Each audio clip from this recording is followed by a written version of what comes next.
All right. Good morning, everyone. All right. Everyone can hear me? Yes. Awesome. Perfect. Everyone on Zoom can hear me as well? Give me a thumbs up if you can hear me. Okay. Thank you so much. All right. Well, good morning, everyone. We're so happy to have you here in person, but also on Zoom. So thank you for your time. My name is Daniella. I am the college assistant at the MATI program on the main Hunter campus on 16th Street. So what is the MATI program? It is the MA in Translation and Interpreting program. And we're directed by Professor Julie Tay, who will be speaking in just a few short moments. And what makes us unique is that we offer language-specific courses. So not just courses for all language pairs, but also for your specific language track. So for example, Spanish or Mandarin or Russian, but also if you have another language like Hebrew or Korean, we can definitely find faculty to be supportive of you and to help you on your journey. Something else that's really nice is that we, yes, focus on translation and interpreting as careers, but we also give a little overview of localization, project management, and different types of careers that you can find and pursue. Okay, so we have Tish as well. And I want to ask Kelly to please come up and talk about Tish. Good morning, everyone, and thank you so much, Daniella, for that introduction. So what is Tish? Tish is the Translation Interpreting Society at Hunter, and what we are is we are a student organization that really does our best to really help people emerge into the language services industry.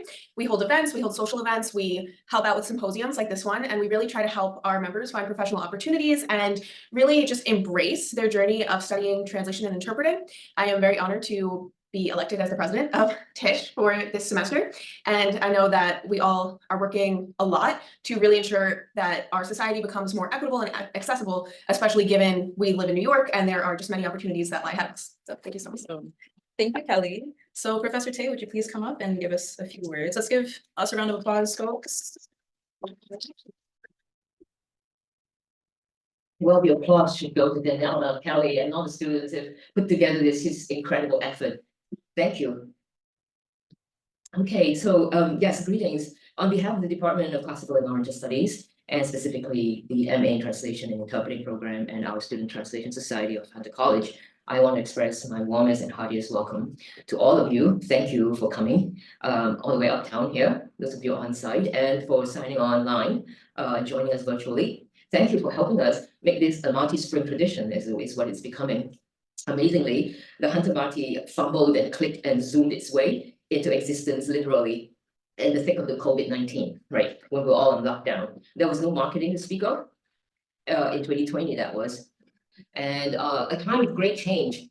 And of course, in classical Chinese, right? Change is another word for translation. So translation actually literally means change and transformation. So here we are holding strong and stronger. In our 4th year, we have 40 students currently ongoing and onboarding, and nearly 30 graduates. And as you know, we're still the only multi-track, as Daniella has mentioned, program initially serving Chinese, Russian, and Spanish, but now open to the top 10 internet languages.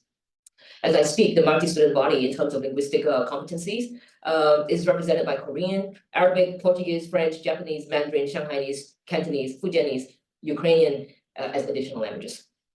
So yes, change is the key that drives translation and is driven by translation, which in turn implicates movement, contact, conflict, displacement, loss, and transmigration.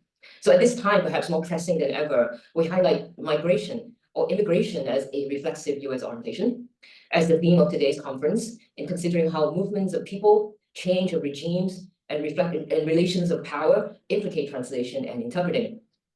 So, well, you know, I can tell you stories about my upbringing. I can tell you stories, that you could all relate. Indeed, somewhat in a less academic register, of the multiplicity of languages out there. But challenges remain. And here we are, and I was just thinking of, there's this one fellow that I come across on a blog.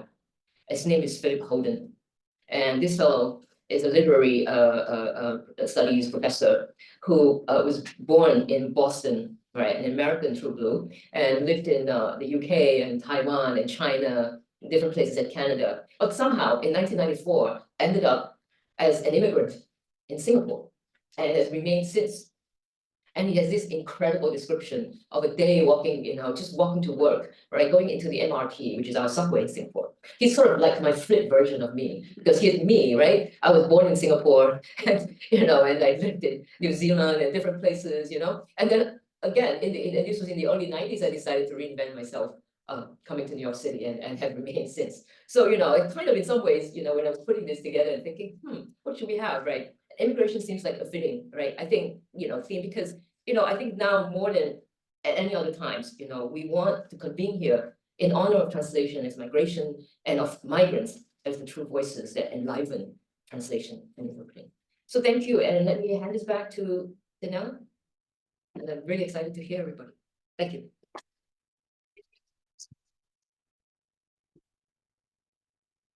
All right, thank you very much, Professor Tay. All right, so now we're going to have our first two keynote speakers. So we will be having Professors Valeriya and Professor Kate.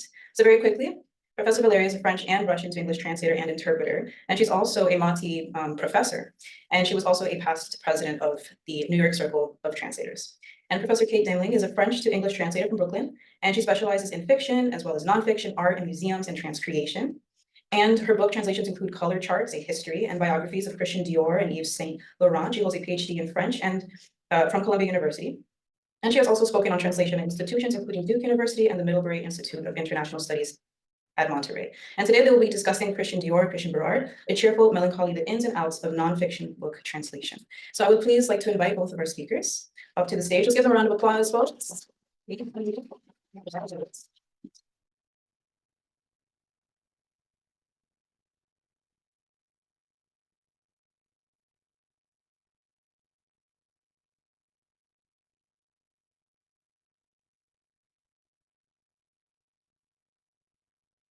Okay, hello everyone. This is the 20th Annual Immigrant Heritage Week in NYC. Today we're going to talk about the status of French as an immigrant language. We don't normally think of French, we think of the workhorse languages of translation. We think of maybe Spanish or Chinese. And in fact, if you work in community interpreting or public service interpreting, you will find that you'll be working with partners who are translating or interpreting from Spanish or into Spanish and Chinese. And then there will be a third language. Depending on the geographical area, that third language may be Russian or French and French Creole. The Francophone world is quite vast, and the country of origin we're going to focus on is Haiti. The New York City Office of Immigrant Affairs signs are translated into a total of 15 languages. These include French and Haitian Creole. If you look at the jobs on Interjust site, you will see postings for 7 languages. These include Bengali, Polish, Arabic, Chinese, Korean, Urdu, and Haitian Creole. Community and migrant interpreting services are often provided in French and Creole or French and Wolof. A recent job post from the International Rescue Committee required that the interpreter be fluent in French and Wolof, which is spoken in West Africa, in countries such as Senegal, Mauritania, and Gambia. Historically, Haitians have immigrated to the US since the 1800s. The 2010 earthquake brought Haitians to the US, Canada, Brazil, and Chile. A recent article in the London Review of Books profiled Haitian migrants and asylum seekers at the US border. They were assisted by an organization called the Haitian Bridge Alliance. As of right now, migrants from Haiti are able to apply for temporary protected status through August 3rd, 2024. In other words, they are eligible for a temporary extended stay. A foreign country may be designated for TPS if conditions there are temporarily prevent its nationals from returning safely. Haiti has been experiencing upheaval. There was an earthquake in 2018. In 2021, the president of Haiti, Jovenel Moïse, was assassinated. Most recently, Prime Minister Ariel Henry has resigned owing to the violence rocking the country. He was unable to travel back to Haiti. A transitional council has been put in place to select a new prime minister and prepare for eventual presidential elections. According to the International Organization for Migration, since March 2024, close to 100,000 Haitians have left the capital of Port-au-Prince for the regions to escape gang violence. In the US, the 2 states with the largest populations of Haitian ancestry are Florida and New York. And what does this mean for translators and interpreters? If you work in certain language pairs, you expect a certain volume of work at different times of the year. And you may be hearing more from translation agencies or from individuals about document translations or interpreting services. This surge in demand can manifest itself in any sector of community interpreting, whether that be community services, housing, or education. Today, we are going to talk about French to English translation and particularly translation of nonfiction books.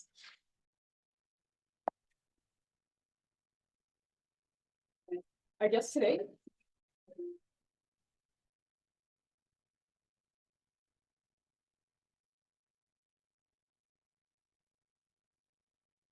is Kate Deimling.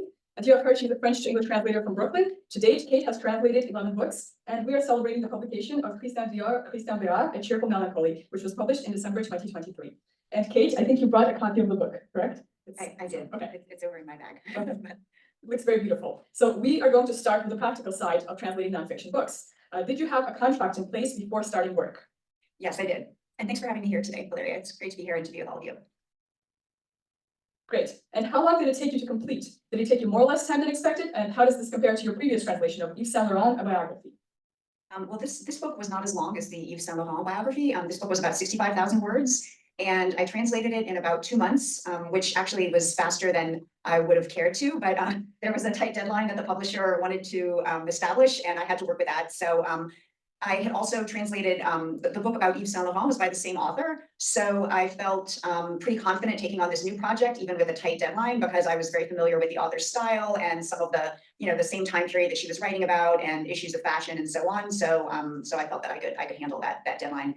The Yves Saint Laurent biography, in contrast, was a lot longer. It was about 250,000 words, which means that the book was something like over 500 pages. So that was a huge project that took a lot longer to complete. So this one seemed, a lot easier by comparison.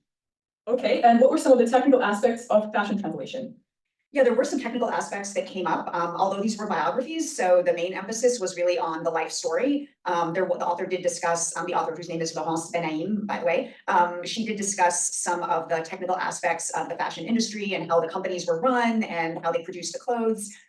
So I had a lot to learn about how that worked. And as someone who, can't even, can hardly sew on a button, it was challenging to understand how these clothes were made. Thank you. Can you give an example of a challenging term you encountered? Yeah, there were a lot of terms that needed to be handled in different ways, either to be directly translated or sometimes to be explained if there wasn't really a good direct translation from French into English.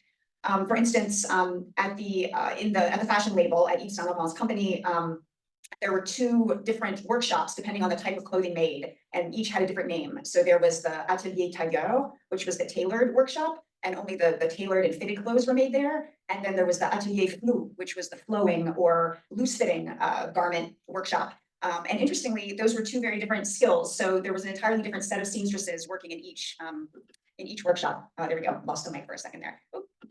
All right. Can you hear me? Yeah. So there were 2 different sets of seamstresses working on each type of clothing. So with those terms, there really isn't an equivalent in English. So I just kept them in French and explained what they meant and how they worked. Okay, and did you consult any specialized publications or subject experts?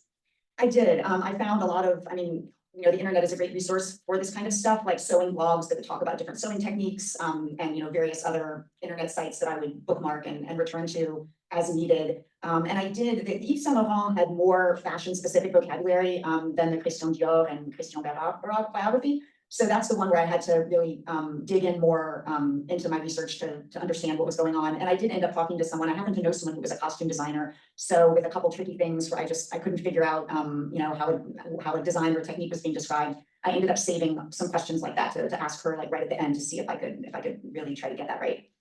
Nice. Yes. But yes, you finalized it, in other words. Yeah. Okay. Did you get to work with an editor at any stage, and did they make creative suggestions?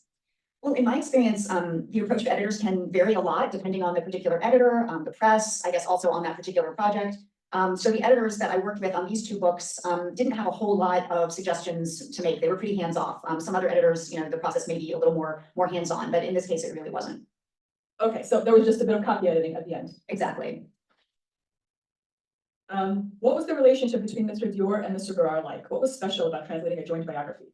Yeah, this was an interesting project because it was a joint biography. So one thing that was a little challenging is that the author, tried to weave the 2 stories together. And of course, the 2 men knew each other, so she could do that, pretty fluidly. But she would move back and forth pretty rapidly from one to the other. And of course, in this case, they happened to both have the same first name, Christian. So I had to always make sure that it was clear which one she was talking about at any particular point, so there wouldn't be any confusion. So that was one particular challenge. That's very interesting. How did you handle that?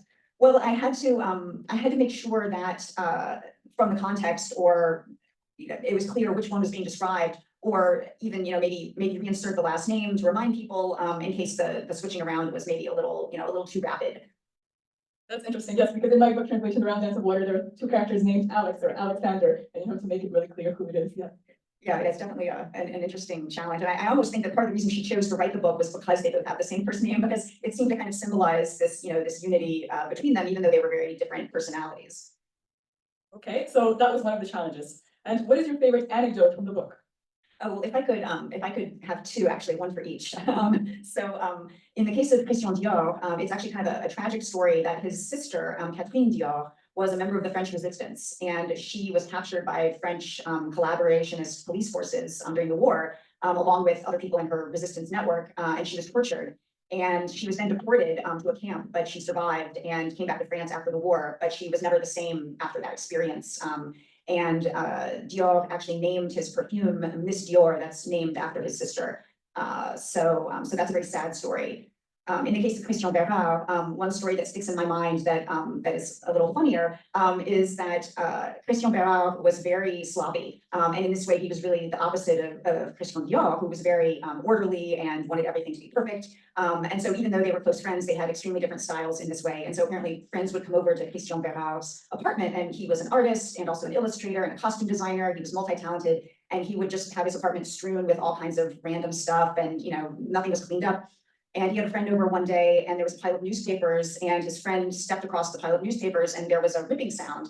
And they looked down, and there was a painting by Degas, an original painting that was lying under the newspapers, and he just, Christian Eberhardt had just left it there, and now it had gotten torn by his friend's shoe. And apparently he said, "Oh, it's not a big deal. Anything can be repaired. I'll fix it." I think that's a funny story about just how careless somebody can be with a very valuable painting that maybe should have been taking better care of it.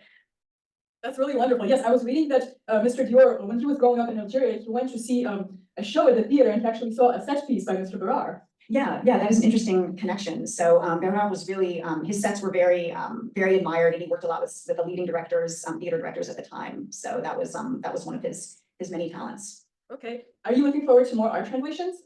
I am, yeah. I think translating in the field of art and fashion is really fascinating because there's so much creativity. Because there's so much creativity in the subject matter, people who write about it tend to also write about it in a creative way, right? There's a lot of freedom of expression and a lot of poetic descriptions and so on, and those are really interesting to translate. And by now I've done a lot in that area, so I've gotten more comfortable in that field, and I have a lot of familiarity with it, and that always makes the process go more smoothly. Okay, thank you very much for your time, Kate. We will now take questions from the audience.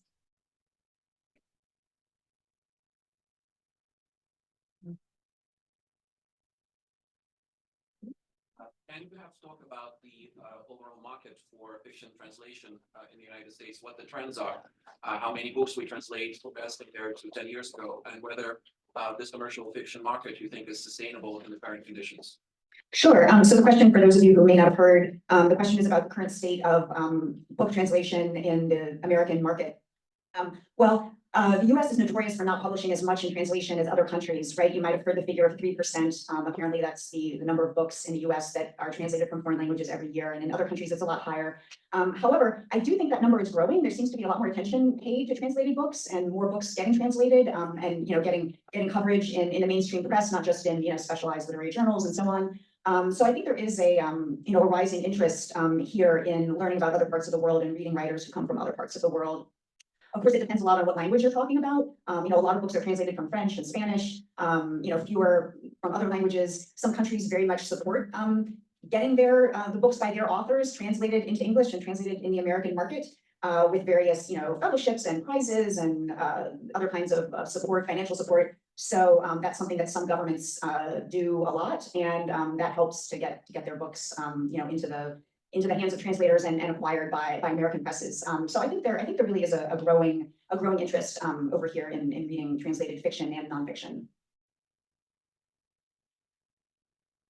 Thank you so much for all of this conversation. It's very wonderful. One thing I'm wondering, because I am a translation student, is what is sort of the process of determining whether you should borrow a word from a language? You mentioned how there was a term that you kept in French and you explained to the meeting. And that's something that I find when I practice in my own translations in class and things like that. How do you know maybe when to borrow the term and when is maybe a good, or like when you've maybe exhausted all of your resources and the best decision is really just to keep that term in the original language?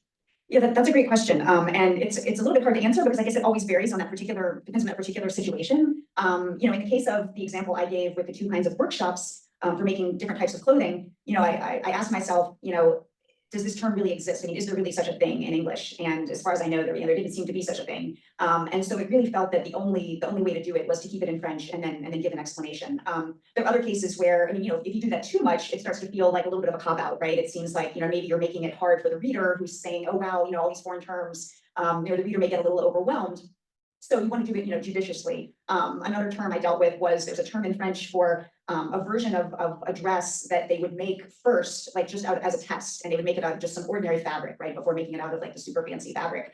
And in French, that's called a toile, which means canvas, because it was made out of canvas. And this term, I really racked my brains over, because as it turns out, there are a lot of different ways you could say this in English. And I talked to my friend who's a costume designer, and I researched it online, and you can call it a muslin because it's often made out of muslin. You can call it a sloper, or you could call it a test garment, or I could have kept toile. And I thought to myself, well, there are enough terms in English, I should probably pick one. And I ended up going with test garment, because I thought that muslin and sloper, unless you really know about the field, I mean, those terms didn't mean anything to me until I researched it, and I didn't want the reader of the book to be confused and have to go do additional research. So I thought, well, if we call it a test garment, it's pretty clear what its function is when it's described in the book.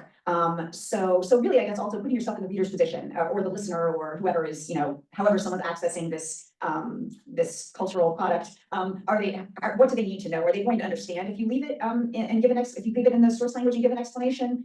If you translate it, have you really, is it really a good translation you're happy with, or are you thinking like, oh, this is the best I can do, but I don't feel like it really works? So you kind of need to ask yourself, all those questions, I guess, each time something like that comes up. Sure. Thank you so much. Could you please share with me, how was that 2 months like? You said you translated that book in 2 months. Well, how do you manage it emotionally and logistic things, like in such an intense kind of situation, like the making of it, so we get a feel of it? Thank you. Sure.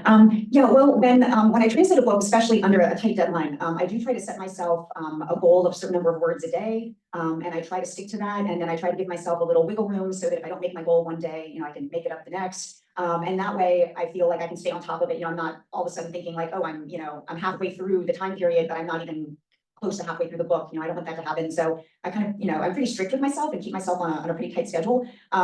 One thing that can be tricky is that, in addition to translating books, I also do commercial translations. So, it's when working on a longer project like a book, I'm devoting a lot of time to it, but then I might also have some commercial clients who come back to me. I don't want to leave them in the lurch. So I try to maintain those projects as well. But I can't do as much as I usually would. So that balance can be a little tricky when working in both areas. But it gets done. So at the end of the day, so at the end of the 2 months, it did get done. So that's what counts, I guess. Any other questions? Anyone in the audience? Yes? Oh, 2 questions. Well, I saw this hand first, so. Hi there. Just wanted to ask, so after all the experience that you've had in translation and all that, what's a piece of advice that you have now that you wish you had when you started out? When I started out in translation? Well, let me think. I guess a classic, a classic concern is getting paid. So I guess I would want to tell my earlier self and anyone out there getting their start, not to undervalue their work, and to always consider your qualifications and the value of the service that you provide, and don't undersell yourself, especially because if you start on that route, then it's hard to adjust your prices later. If you've already started charging someone an amount that maybe isn't as high as it should be, then it's hard to go back and say, oh, now I'm going to charge you more. So that's always, I think that's something that freelancers in a lot of industries struggle with is, pricing their work, not being embarrassed to charge what they think they should charge. That's probably one of the key things in the translation industry right now, I think. So that's probably what I would focus on. Sure. Hi, thank you. Would you mind sharing with us how did you enter this industry? And when it comes to your regular work now, do those agents require you to use a CAT tool, a translation assisting tool, or you would just be working on a regular Microsoft Word doc? So do you mean, do they require me to use a CAT tool for a book translation or for any translation? Both. Okay, sure. Well, I first became a translator around 2007. And I was doing commercial translation at first, and I was developing my specialty fields and doing all the things that that people do when they start off being a freelance translator. So I had an academic background in French. That's what I did before becoming a freelance translator. And then my first book translation was in 2015. And in terms of cat tools, at first, when I first started translating books, I actually didn't use a cat tool because I thought, oh, there's no point. I usually did use one when doing my commercial translations, but I thought, oh, if I'm translating a book, there aren't really going to be any repetitions of segments. There's no point in using a cat tool. And then I realized, and I talked to some other translators who did use one, and I thought, oh, maybe that's silly of me not to use it just because I don't expect to get a lot of repetitions. Because I realized it did have some real benefits. I mean, one, just the translation environment, just having the source on one side and the target on the other, is a very, clearly organized way to translate and not dealing, with the Word document and having to cut and paste things and so on. Not missing any segments, not worrying about that. And I also realized that sometimes I did have repetitions, like especially if I had a book with a lot of footnotes, a lot of the footnotes would repeat the same sources, and that's very tedious. Footnotes are always tedious to deal with, so it actually did help me out in that way as well. So I started to see the value in starting with a cat tool. I always end up, and with a lot of my translation work too, I always end up exporting the document and then really dealing with, usually it's in Word, really dealing with the Microsoft Word translation and going in there and making all my final revisions, because it kind of feels like it really exists more when it's back in that format, and I can kind of take it on its own terms, without as much reference to the source text anymore. So I always like to revise in Word, and so then I end up with my TM, my translation memory doesn't end up being really perfect because I make changes that aren't reflected in there. But that's okay with me. It's a great initial step just to get the translation done. Any other additional questions from anyone? Any curiosities that you'd like to ask? No? Okay. Let's check up on Zoom. Let's see if folks on Zoom have any questions for us.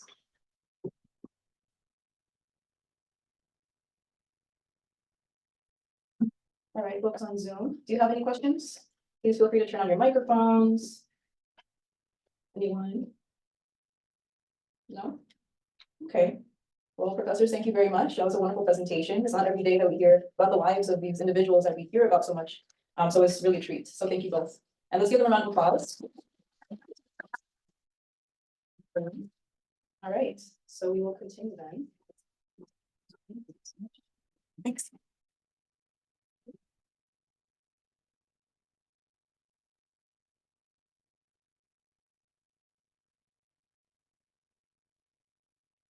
All right, so now we have our following speaker, who is our very own Chloe Clinton, who was just up here a few moments ago. So just to reiterate, she is a current student here in the Mouthon program. She's also the student president of our student body, the Translation and Interpreting Society at Hunter College. And she is also an ELL teacher at Dream School Charter, or the Dream Charter School in the Bronx. She volunteers with the Safe Passage Project as a Spanish-English interpreter. And this project gives lawyers to immigrant children under the age of 21 in New York City, as well as in Long Island. And she also volunteers as an interpreter with Catholic Charities, interpreting medical consultations and legal paperwork. And today she will share language barriers and cultural competency in community systems, specifically in healthcare and the judicial system. So let's please give her a round of applause.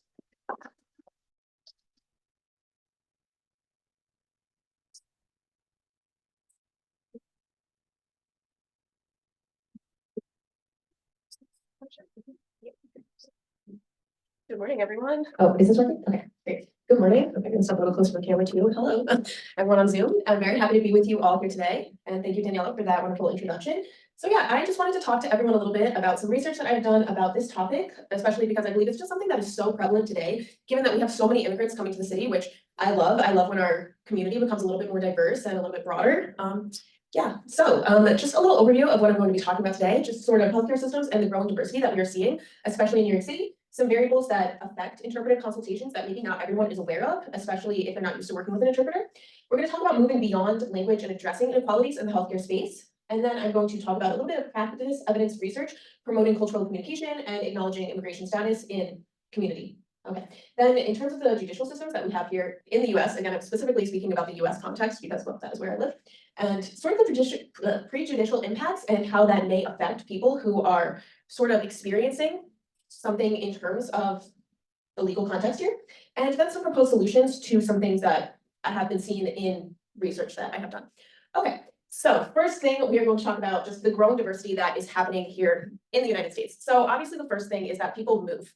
You will find people, for whatever reason, may not be able to stay in their home country, and so therefore they move to a new place. And really, I think a lot of people are going to just assume, or there can be sort of an maybe oversimplification of the idea of interpreting, where it's just a transfer of language. However, there are a lot more variables that come into play with this. There are going to be different cultural norms regarding health and illness. For example, you may have an immigrant person who comes from maybe somewhere in the East where they may be used to practicing something in terms of Eastern medicine, and they may be eating a soup or doing something that is going to provide some health benefits towards them that maybe a Western doctor might not consider as medicine, but that person does. And maybe that is going to interact with their medications, and that is something that people might want to be aware of.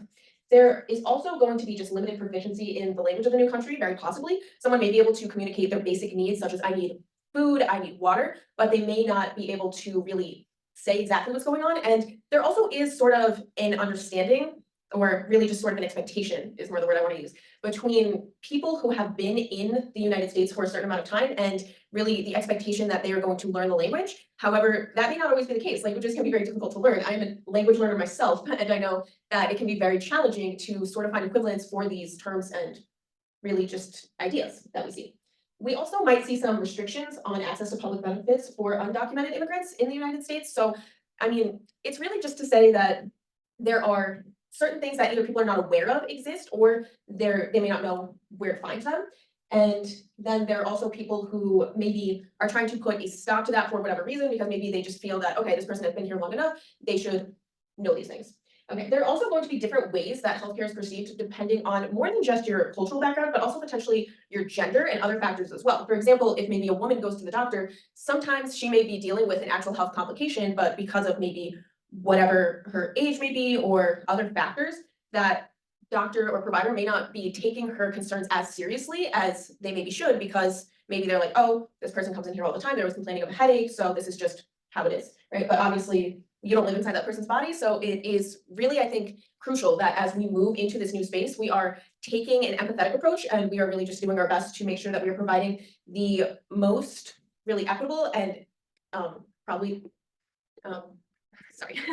the most equitable and empathetic approach to healthcare. Okay, there also may be a difference in just practices. An example that I found in my research is difference in childbirth practices. So if someone maybe wants to have a child at home, then maybe that provider is not going to take them as seriously, or maybe is not going to listen to that concern because they feel like that is maybe an outdated practice. However, for this person, it is not, and that is something that we need to be really considering as we work in interpretive consultations, and how we can really just make sure that this person is feeling seen and heard, so that they are willing to engage with both the provider and interpreter within this healthcare space. Okay. So now that brings me into talking about variables that are going to affect consultations. So the first thing is obviously going to be making sure that you are using the correct language pair for that person. There is definitely, I've seen an oversimplification of even my language pair is English and Spanish of, okay, this person comes from this country, so therefore they must speak Spanish. And that may also be the case. But I think sometimes if people just aren't aware, they may assume that, okay, this person is coming from this country, so they must be completely proficient in Spanish. However, maybe their language is Mixteco, or it could be another indigenous language. And that is something that we want to really uphold as well. If it's possible for us to find them an interpreter that is best suited for their needs, that is something that I think we absolutely should do. There is also going to be a rendering of medical terminology and concepts. For example, if you are maybe unsure how to say something like heart attack, then that is something that you need to make sure that you are aware of, may come up during the consultation. It is always important to be reviewing your terms, but then also, if possible, really become aware of how maybe people from that particular demographic may be approaching healthcare. Maybe there is something that someone does in a smaller community that could be considered healing for them, that is going to psychologically impact them and help them as they move through this healthcare space. So that is something that really needs to be considered as we train interpreters. There's also going to be really something to be said in the ability to accurately convey the meaning without distortions. There is some oversimplification that I've seen talking to people who are volunteer interpreters, such as myself at this time, where maybe they're going to just distort a message, not because they mean to, but because they aren't sure of how to say that. Maybe they're underprepared, and then that is going to have an adverse effect on this person's healthcare. And as someone who really believes that we should be making our society as equitable as possible, this is something that I really feel like we need to be considering as we train and grow professionally. So that brings me to cultural competence in both providers and interpreters. We want to make sure that we are aware that there are many different factors that are going into a person's healthcare. One of the biggest things that I think people may do, or I've seen this just in my own community, so I'm sure some of you may be able to relate, is that people will tend to generalize or stereotype and say, oh, okay, this person is maybe an immigrant, so they are obviously not going to know about XYZ things. However, it depends on maybe where that person's from, the people they have engaged with before, and also just really kind of other factors that will play into a person's holistic being. So maybe it's a little bit more nuanced than that. Maybe this person, yes, comes from this area, but maybe they think in a bit of a different way. Maybe there's a reason that they chose to move here. There are many different factors. Okay, and as an interpreter, I really also want to emphasize that it is not our job to really address the inequities that we maybe will see in our healthcare systems and in our community systems, but we do want to make sure that we are driving the interpreted interaction in a way that the provider has the best chance to address these inequities and these things so that they can best provide for their patient. Obviously, as interpreters, we would ideally like to see the interaction go as if we were not there, right? And so that is something to keep in mind as well. Okay, so other factors would be just maybe attitudes towards interpreter use. I did read in a case study that there was a immigrant that was in a consultation and their home language was Punjabi, but they had lived in this country for about 15 years, working in a restaurant where they were mostly using their Punjabi to communicate with those around them, and they just did not have the time to really study the language and become proficient. So the provider was kind of like, why do you need the interpreter? You've been here so long, you really don't need this person. Like, I'm sure you know enough English, you've been exposed to it already. And this person is saying, I really feel comfortable with an interpreter there. I want to make sure that my needs are being addressed. But obviously, there's something to be said in a power dynamic as well, where someone, especially who is coming from a culture where they are really deeply respecting providers and they are really kind of seeing the way that the provider is speaking as the ultimate truth in the interaction, that they may not want to question that. So that's something to be aware of as well. And something that I've seen as a potential way to mitigate this could be to really just let the provider know, hey, like maybe, first of all, you should make it very clear that you would like to insert yourself speaking as the interpreter at that time and say, hey, the interpreter would like to make a clarification, or the interpreter would like to say something about this interaction, and then let the provider know, I sense that this person is maybe feeling this way. It may be a good idea to ask about this. And again, lead it to the provider to lead the interaction, because you would like to have this interaction go as if you were not there. But there are ways for us to address these things in a way that maybe won't feel so overwhelming and feel like we're completely stepping out of our role. And then there are also just some quality assurance measures in the same way. You can kind of go and check in with both the provider and the patient to make sure you're understanding what is being said. Another thing that I was seeing in my research is maybe people who haven't had the same kind of exposure or immersion experience being a little bit unfamiliar with certain language terms or expressions that are maybe being used by that person. So you may want to also just let the provider know the interpreter would like to clarify something with the patient, and then ask, hey, I heard you use this expression. I'm interpreting it this way in my head. Is this correct, or is it not correct? So that way you can make sure that you are getting that feedback from the patient and that you are able to best render their message into the target language. You can also do that same thing with the provider, just to, again, make sure that you are being as clear as possible in these types of interactions. Obviously, there are certain interpreter protocols that we are trained to use. We want to be completely accurate. We want to make sure that we are conveying the whole message without distortions, and that we are really just making sure that we are not really stepping away and being advocates, but we are interpreting the message as fully and accurately as we can. That's not to say that there aren't certain situations where an interpreter will feel the need to step into an advocacy role, but definitely as you are moving through the interpreted interaction, it is imperative that we remember that we are interpreters. We are not social justice warriors necessarily in this moment, and there are probably steps that we can take after that interaction to hopefully get this person the support and just service that they need. Okay, and another really just sort of protocol or really measure that I was seeing in my research to help us navigate this sort of field is to do audits of interpreter services. So that could be another interpreter going in to just kind of observe the interaction and maybe give you feedback. I think interpreters are always looking to grow. We are always trying to make sure that we are just as culturally competent as possible, and that we are able to just make sure that people that we serve are able to feel heard and understood and respected as a whole person. So I think that I would personally welcome anyone to come in and give me feedback on my interaction.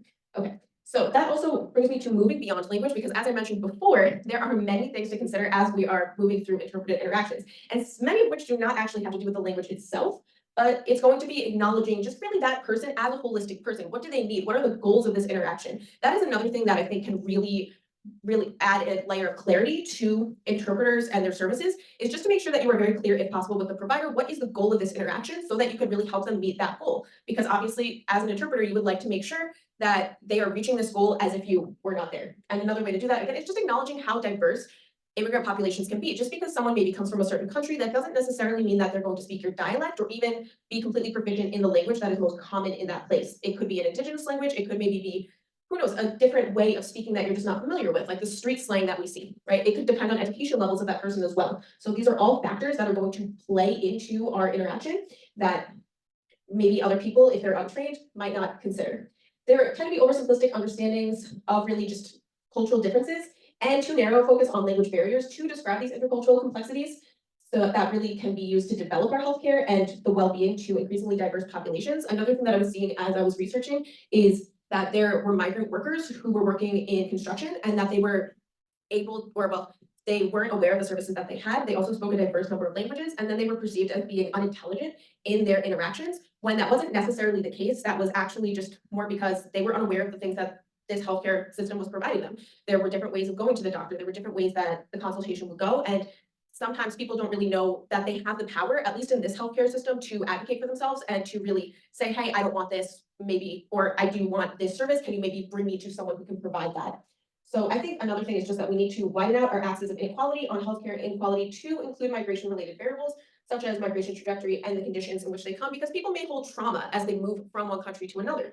We really want to make sure that we are highlighting, again, that someone is coming maybe from a background and they are holding a lot of human emotions. There are also a lot of experiences that they are not sure how to unpack, and they are adjusting to many different new things, not necessarily just in healthcare, but just in their daily lives. So if we are able to make sure that we have protocols in place to better highlight the services that we are able to provide and really create services thinking, okay, this person maybe needs support in this way. How can I make sure that they're aware that this service exists? And how can I make sure that they know where to go about it? One thing that I was seeing is just putting up signs with a lot of visuals so that people know, okay, this way you can find this set of maybe providers, or maybe this is a desk that can help you serve XYZ things.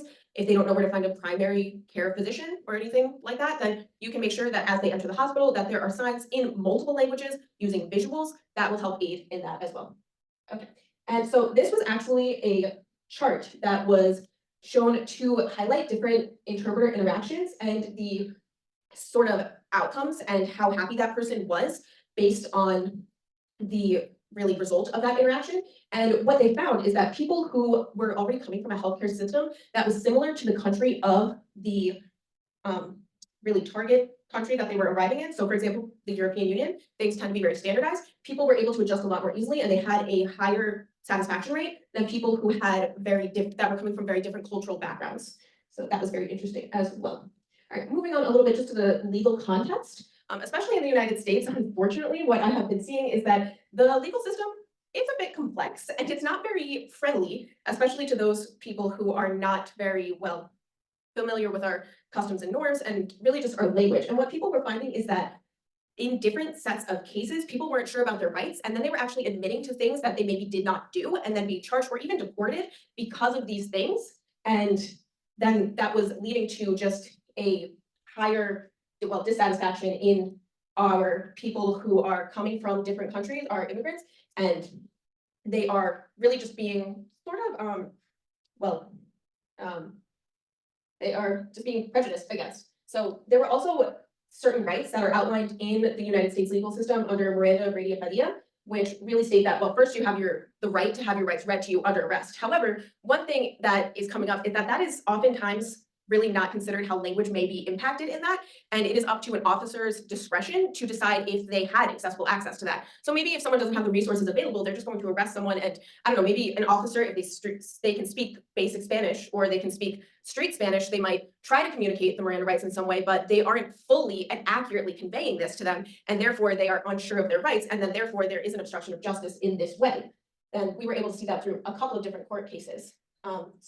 Another surprising statistic is that, at least in the past, the United States has exceeded other nations in how many citizens, asylum seekers, and undocumented immigrants are under some form of criminal supervision. And part of that is because of linguistic discrimination, because people were not made aware of their rights, or like I mentioned before, that they admitted to something that they did not actually do, but they were kind of questioned in a way that would make them think that they had to agree with this person, especially because maybe they were coming from a country where, if you're being arrested or if someone is questioning you, they have the utmost authority in that position, and you are expected to be submissive and subservient to whatever it is that they're going to say. And you are just trying to, again, maybe as an asylum seeker or an undocumented immigrant, you may just be trying to get by and not make any kind of really chaos in your new life. However, this situation is now presenting itself. You're trying to get out of it. And now things have gotten worse because you did not have the language access that you needed. So here's some other prejudicial impacts where, especially in arrests and policing, what I mentioned before, that LEP defendants' capacity to understand the Miranda warnings are determined on an ad hoc basis, which means that the arresting officer can determine if they actually were able to have the really kind of access to understanding their Miranda rights, which might not always be the case if you're just saying something in what you know.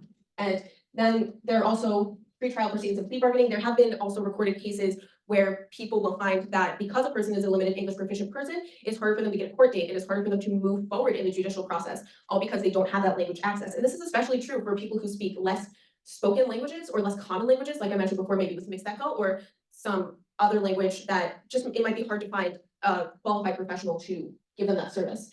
And another thing that we are unfortunately seeing is that in the jury selection and just trial proceedings, they tend to be kind of whitewashed or just people who are unaware of that person's culture. So that is another thing that I think is leading to harsher sentencing for people who are coming from maybe an undocumented background or is an asylum seeker, because people hold implicit biases and that might come into play. And yet there is no one in that jury that will maybe be able to speak to this person and help them really get access to this justice in the way that they deserve. Okay, so here's some proposed solutions. We can improve our communications around arrest, like I mentioned before, maybe using visuals or just maybe using audio recordings of rights. You can also try, I also believe we should try and train cultural competence and really just give education to arresting officers and officers who are working in this type of field so that they are aware that maybe, hey, this situation is coming up. I personally wouldn't like to believe that someone is doing this at the forefront of their mind, like explicitly, but it might just be part of a bias that they are not even aware that they have. So just bringing that to their awareness might help us solve some problems. And then there's also just making sure that people have access to interpreters at various stages of criminal procedure. So making sure that if they have questioning coming their way, that they have an interpreter. If they are even being arrested or accused of anything, before we even arrest them, making sure that it is clearly communicated what exactly is going on and why this is happening. And then also just raising standards for certified court interpreters, making sure, especially what I mentioned before, people who have less common language pairs, maybe someone who speaks an indigenous language, it happens to be that they'll find people on an ad hoc basis, especially for people who don't speak really one of these critical languages. And they'll be like, okay, well, it's going to take us forever to find a person who can speak these two languages, so we're just going to find anyone. But however, that could really, really impact someone who really needs the access to justice, but is not going to have it because maybe there is an untrained interpreter who's making distortions and additions and all of these things that really affect the message, and then the outcome is not just whatsoever. So we can build that in and make sure that there's at least a minimum requirement or minimal or more options for training, hopefully more programs that will offer maybe reduced prices for training or maybe even free training. I don't know exactly how that would work, but some kind of incentive to get people, especially people who typically speak language pairs that are less common, to go into this field and do this work. And making sure, again, that there are structural checks to ensure interpreter skill at every stage, doing things like audits and making sure that people have really community and resources to ensure that they are going on and improving their skills and making sure that things are getting better and equitable for everyone. Right. Cultural understanding and clear communication. I feel like I talked about that. Hiring in-house community interpreters to help with pre-trial communication and plea bargaining, trust building, especially between people who come from cultures that are very different. And then allowing for either entirely bilingual juries or allowing complete interpretation services for jurors for people who are going to be serving on the jury in these cases. One thing I forgot to mention before is that, especially for people who maybe don't speak a language that is as common, is that they do not have anyone on the jury that maybe will speak their language, but it is a requirement to serve on a jury that you are proficient in English. And so making sure that we are able to have some kind of protocol in there to at least make sure that people are understanding the message wholly and accurately as we move forward, rather than just assuming, okay, well, everyone here is going to speak English and maybe there will be certain roadblocks in that sense. Okay, there's also enhancing mitigation techniques and post-conviction relief, because obviously it's very traumatic to go through the legal system, especially if maybe you're being accused of something and you're not really sure why. So making sure that there is at least one person who speaks the limited English proficient person's defendant or the defendant's language on the mitigation team. I think as we build cultural competencies and building cultural training, hopefully for people who are working in the legal system or people who are involved in any part of the legal process, to make sure that we are adding in things that can help them to avoid stereotyping and labeling all these people as the same when there are multiple facets that build up our personalities and our experiences, and no two persons' experience is the same. It doesn't matter if they come from the same country or they speak the same language, all of us are different in some way. And also developing and press litigation in language and cultural barriers through criminal proceedings as a violation of the 14th Amendment due process. So really holding people accountable as we see obstructions in justice and things happening, especially with limited English proficient people. All right, and here are my references. Thank you all so much. Thank you so much, Kelly. Any questions? Yes.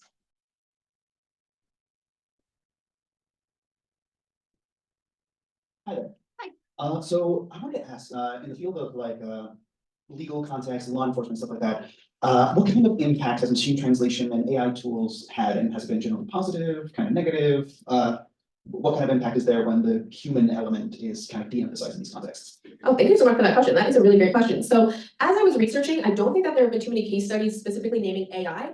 I am hopeful that machine translations and that using AI will help kind of add in a layer of maybe communication towards people, especially maybe like if someone needs help understanding their Miranda warnings, then maybe if they use a machine translation, that could be a case where it could be better than nothing. However, that being said, there will need to obviously be quality control checks and things like that. However, I also think that you're right in that that does take away a human element of it. So it's always going to be more beneficial to have an in-person person from that culture to really help maintain this interaction. But in terms of just AI in general, I am hopeful that this is just going to bring a little bit more exposure and help bridge some gaps. However, I feel like AI is too new for people to really be studying like the impact of this on especially minority languages. So I'm excited for more research about that to come out. Yeah, hopefully that answers your question. I believe we have time for about 1 or 2 more. Any other questions? Okay, anyone on Zoom? Hi, good morning. Hi, Kelly. Congratulations on your presentation. It was awesome. I really enjoyed it. Thank you. Before I ask my question, which is kind of a follow-up to the last question, I wanted to clarify there has been some studies about AI interpreting use in the judicial context. In mostly cases of immigration and asylum, there was actually a big scandal because Homeland Security started using AI interpreter software to try to tackle the backlog of cases that were like leftovers from the pandemic. So it found that, especially in languages of lesser diffusion, the AI interpreting software was making mistakes that we would consider stupid mistakes, mistakes of gender, number, et cetera, to the point where there was denials of dozens of asylum cases from refugees, especially, for example, speakers of Dari apparently were disproportionately affected by the errors in the AI interpreting software, and their cases got denied because of those errors, because they were deemed as inconsistent statements instead of errors from the AI interpreting software. So then after that, my question is actually, as a young person who's entering into this, right? You come with a fresh perspective that those of us who've been doing this for too long maybe have become kind of like a little bit like just gave up on making this better. Aside from things like AI, is there any way, for example, your generation is very apt at using interactive tools, right, where they can communicate with other colleagues in real time? And that's something that, for example, I wish I could, just text somebody while I'm interpreting and be like, hey, about this topic, I'm in the middle of a deposition. Could you please, give me your opinion, send me, how do you translate this? Do you have experience with this and this kind of like topic, et cetera, et cetera? Do you envision that as something that your generation would use in order to tackle some of these problems that you spoke about in your presentation? Yes, thank you so much for that question. I do actually think that that will be something that we are going to see more and more prevalent in the coming years, because I think that, especially with my generation, we do tend to have difficulty staying off of technology and staying off of our phones, and we're always kind of connected in these ways. So I think definitely we're going to really be communicating with each other and making sure that we are able to just understand things as clearly as possible, and that we are able to do our jobs in the best and fullest capacity that we can. So I do definitely see that coming in the next, well, probably 20, 30, 40 years. Awesome. There we go. Awesome. Thank you so much, Kelly. Thank you, Professor Maricela. For those of you who do not know her, she is a professor, interpreting professor in the master's program, as well as a court interpreter. So we're glad to have her input and her question. Thank you so much, Kelly. Wonderful presentation. Let's give her a round of applause, please. Okay, so next up is another professor of ours, Professor Soren. All right, here we go. He's actually connecting from outside of New York City on the West Coast, correct? Yes, so we're very excited to have him. So he is a professor in the Mouthon program, as I had just said. He is a program manager at Microsoft, so that's very exciting as well. He has worked in localization for over 25 years. In different roles, including translator, localization engineer, and PM, project manager, and on products as diverse as Windows, Skype, and Microsoft Teams. He has also been teaching localization classes at the University of Washington and City University of New York. Okay.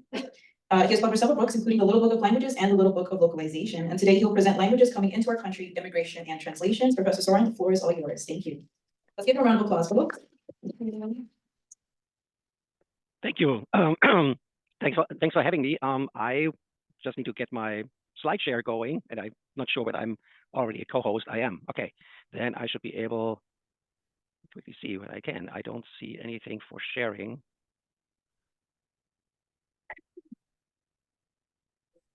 That is interesting. You see at the bottom there?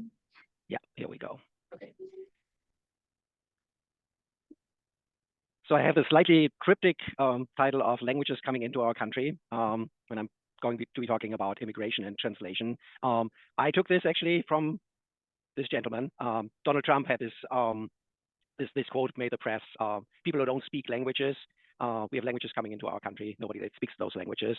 So obviously, he was catering to a specific audience with that talking about languages and with a certain idea what those languages would do. But I think it's poses the interesting question how immigration and concerns about languages being used that are being used by immigrants, both documented and undocumented.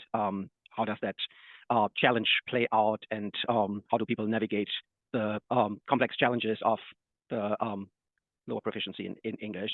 And so we see an increased linguistic diversity at the border.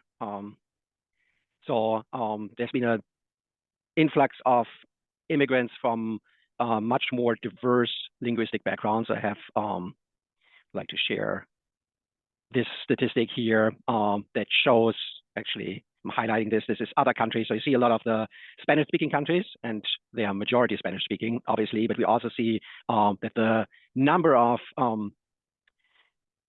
migrants being encountered at the southern borders been increasingly coming from countries outside of Latin America. And obviously, when speaking about those Spanish-speaking countries, that does not mean that people are speaking Spanish. So that those are majority Spanish-speaking countries. We see here a statistic. This is for a subset of cases. So a vast majority of Spanish speakers. We have some Portuguese speakers. That was mostly Brazil. But then we see a lot of indigenous languages. And well, you can see the list here. And obviously, it's a lot harder to find interpreters and translators for those languages. So the increasing diversity of the linguistic backgrounds itself is a challenge. So as I pointed out, a lot of indigenous languages with limited diffusion. And then what we also see is resource constraints. So that is one of the things that when you look at the Border Patrol personnel at the southern border, which actually peaked in like maybe 10 years ago, as opposed to these numbers, which are the encounters at the border. So when you compare that, there's obviously a disconnect, and that is something that definitely has a huge impact.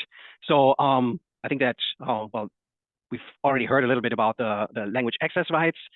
There are specific linguistic access rights that I need to see where this link is going, that are guaranteed through a few different. You see the language rights. For example, you see this language identification guide used by Homeland Security, which doesn't cover a lot of the languages that you saw on the list that I briefly showed. But so there's a set of rights guaranteed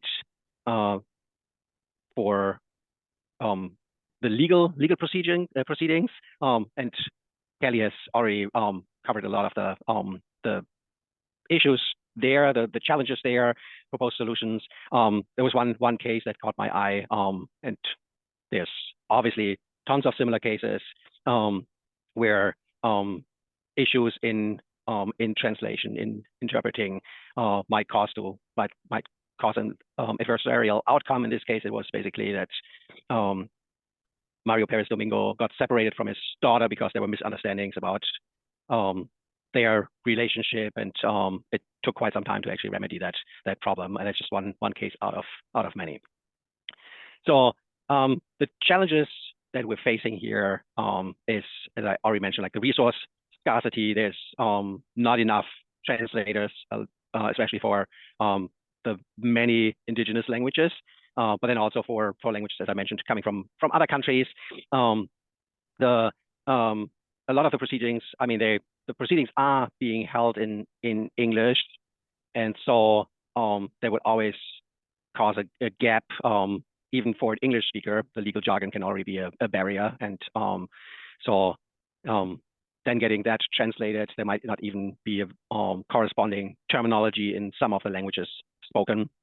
And then for a lot of the interviews, like for the description of the justification, for example, for asylum seekers, they must articulate what they've gone through in their, possibly in a second language.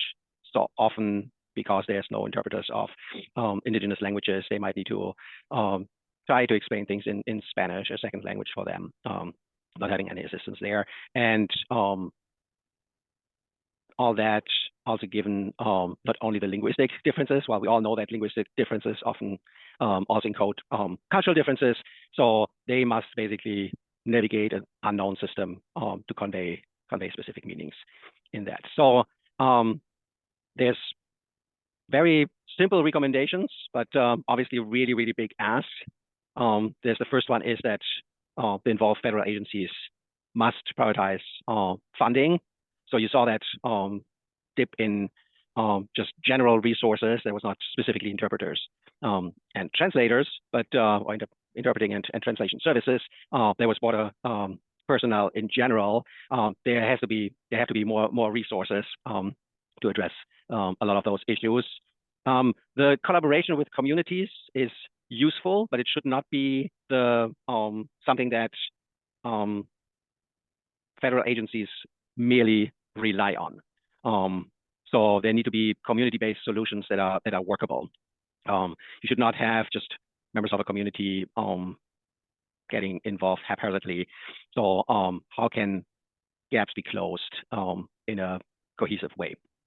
Well, the whole training and certification aspect obviously is important. And then I like that there was this discussion about the use of technology.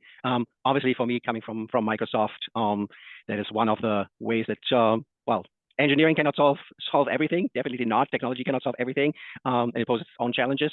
But there are quite a few tools available, and there's things that can be used. So I mean, even starting with that card that I briefly showed, like identify your language, right? Are there any ways of automated language detection, which obviously needs to work for a lot of the languages of lower diffusion. Creating digital repositories of legal documents that are accessible to people. So in the more different language versions you have, certain key documents available, forms available, the better. And that can be, that should be obviously a mix of machine translation and human translation. I don't think that mere machine translation can actually do that job. Yeah, we talked a little bit about, and actually, Marcela was asking that question about technology moving forward, like mobile applications, right? Is there a way to make certain technology easier accessible?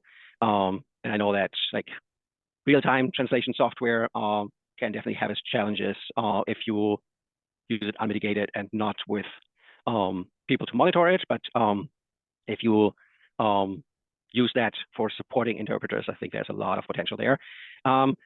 Just in general, video conferencing platforms. So the whole idea of remote interpreting in general makes some of the resource challenges a little bit more addressable when people don't have to be physically in a place. And that obviously depends on kind of how you set up legal proceedings in general. Yeah, and then there's in general machine learning for legal text analysis, natural language processing, just summarizing legal documents, contracts, and so on. And one of the challenges obviously is the use of a lot of language technology. We're probably all aware of the fact that things are not even working that perfectly in English. But that is the language where the most data are available, where the most training is happening, where also the most feedback is being used to optimize systems, while for a lot of other languages, and very often it's proportional to the amount of speakers, a lot of other languages don't have, well, they might not have the training data. So there's things in development like small language models, as opposed to the large language models that are trained with small amounts of data, also a lot less resource intensive. So in those areas where or for those languages where large language models might not be feasible, at least in the midterm, small language models could be a model to use. But obviously, all these investments need to be made. So obviously, the recommendation is really investing more in both human resources and in technological resources. Yeah, and with that, I'm already coming to the conclusion. So language access, it's not a luxury. There's a legal right to get the right language access, and you can only guarantee a fair and just immigration system if you enable that language access. And with that, I'll open the floor for questions.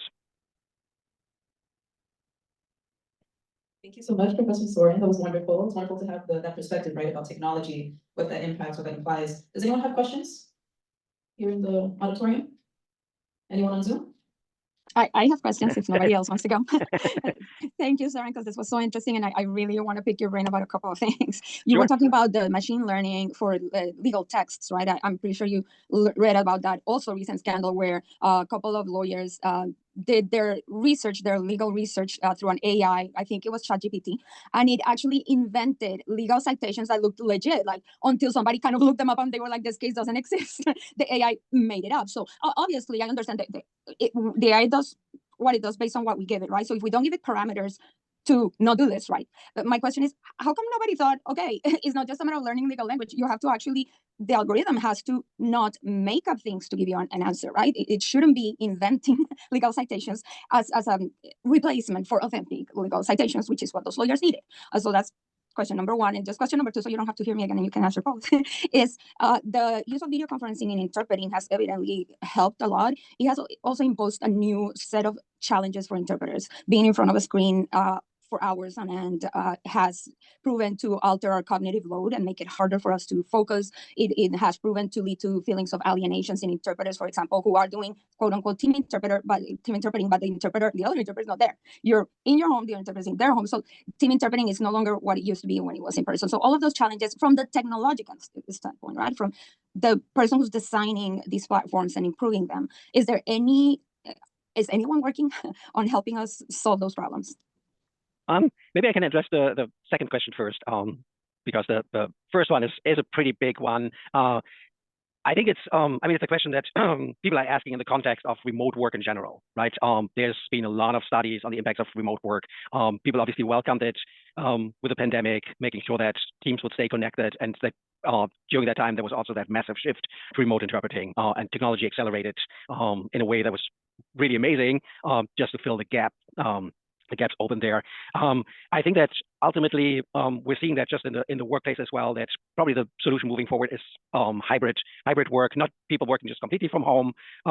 So having interpreters working only remote, I think there is a huge challenge, as you said, like the burnout. It's interesting that for so many forms of technology, we've seen actually the same thing with machine translation, that people would get more exhausted by post-editing machine translated text as opposed to actually post-editing human translations. And so, yeah, it's kind of hard because often the technology providers don't necessarily think about how can you avoid using that technology, right?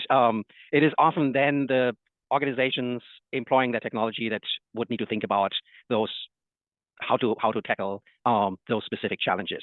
But I do know, yes, people are aware of that. And I myself, I do have a lot of meetings via video, and I do know how tiring it can be in being in front of your screen, and how much of a change it is when you go into an office and you see people in person. So I do think that organizations at large should really make sure that they find the right balance. And ultimately, even the interpreter themselves might want to look at, is there a way to create a healthy mix in the workplace? Yeah, I know that it's a little bit of an evasive answer, but as I said, like technology providers, and I have to say that Microsoft does look at the impact of technology. It's not that I'm always saying, like, since Oppenheimer, we don't have the luxury of just putting a technology out there and say, oh, we don't know what it might do and what the impact might be. But it's sometimes hard to say, hey, we have this great remote interpreting software, but don't use it all the time. Make sure that you also have interpreting jobs that where you can be physically in the same space and get a very, very different workplace experience. So the other question was about what people generally call hallucinations.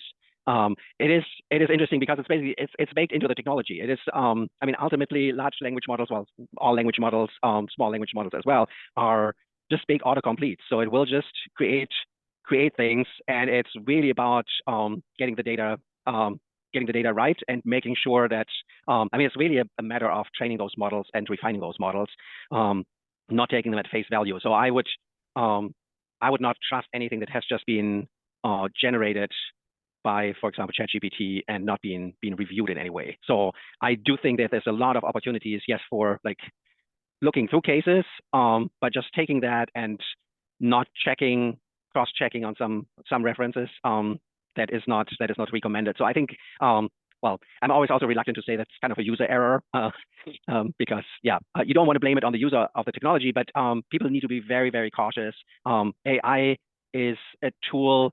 So Microsoft we call our AI tools co-pilot, because they shouldn't be the pilot. They are not autopilot. You really need to be very aware of the fact that, yeah, these hallucinations, depending on the genre, and I've played a lot these tools, and I've been trying things. I've seen that between ChatGPT 3.5 and 4, like certain hallucinations went away, and so as the models get refined, we will probably see less of those.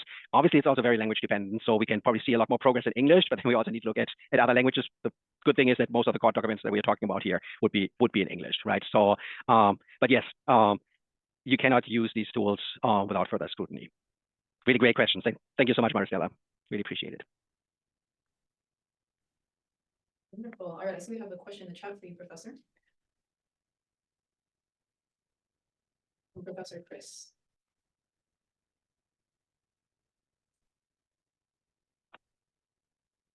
So the question is, how can the interpretation field provide opportunities for recent immigrants who are fluent and intelligent in their native languages? Do you see a future for these individuals to join this growing industry? In particular, those with expertise in specific fields, such as law or medicine, may not be immediately transferable due to licensing requirements. However, if they could support this industry, they could enter the workforce more quickly.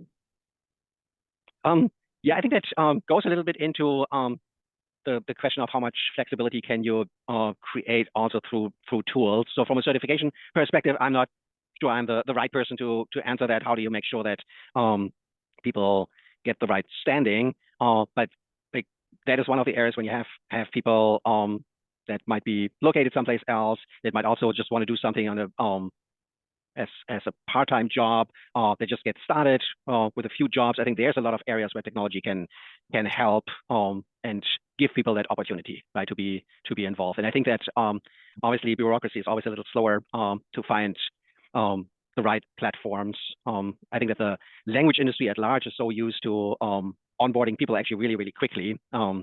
So probably some of the federal agencies could take a little bit out of that playbook of on-ramping people quicker.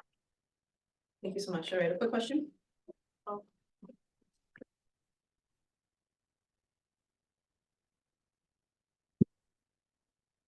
I don't expect an answer, but maybe something on the table. How can we translators have a seat at the table when they're doing the policy discussion, or at least have an advisory role? So that we are not just under the mercy of the system or the regulations when they are or the policies that are being implemented or executed. Because it sounds like it's always the challenges is here, and then like, oh, we have to discuss how to tackle them, how to respond to them. How can we have a more proactive approach so that the policy or the regulators, when they are having their discussions, that we can be part of the conversation? That is a very good question. Yeah, I would say that I'm not aware of like big translator unions. I mean, I know that there's lots of organizations for translators, but anybody who really gives translators that voice. So it's probably a question for everybody in the room and on Zoom. Kind of how can you organize translators and interpreters in a way that their voice gets heard in many different areas, right? There's so many language-oriented policies out there, but then there's also the policies affecting language work itself. So how is that being addressed? So I can just throw that question back to everybody.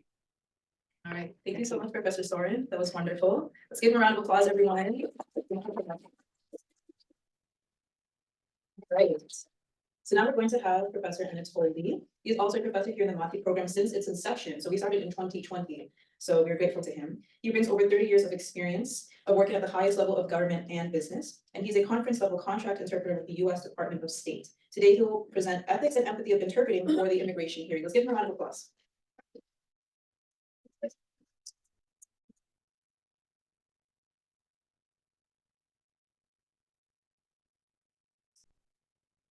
Nope.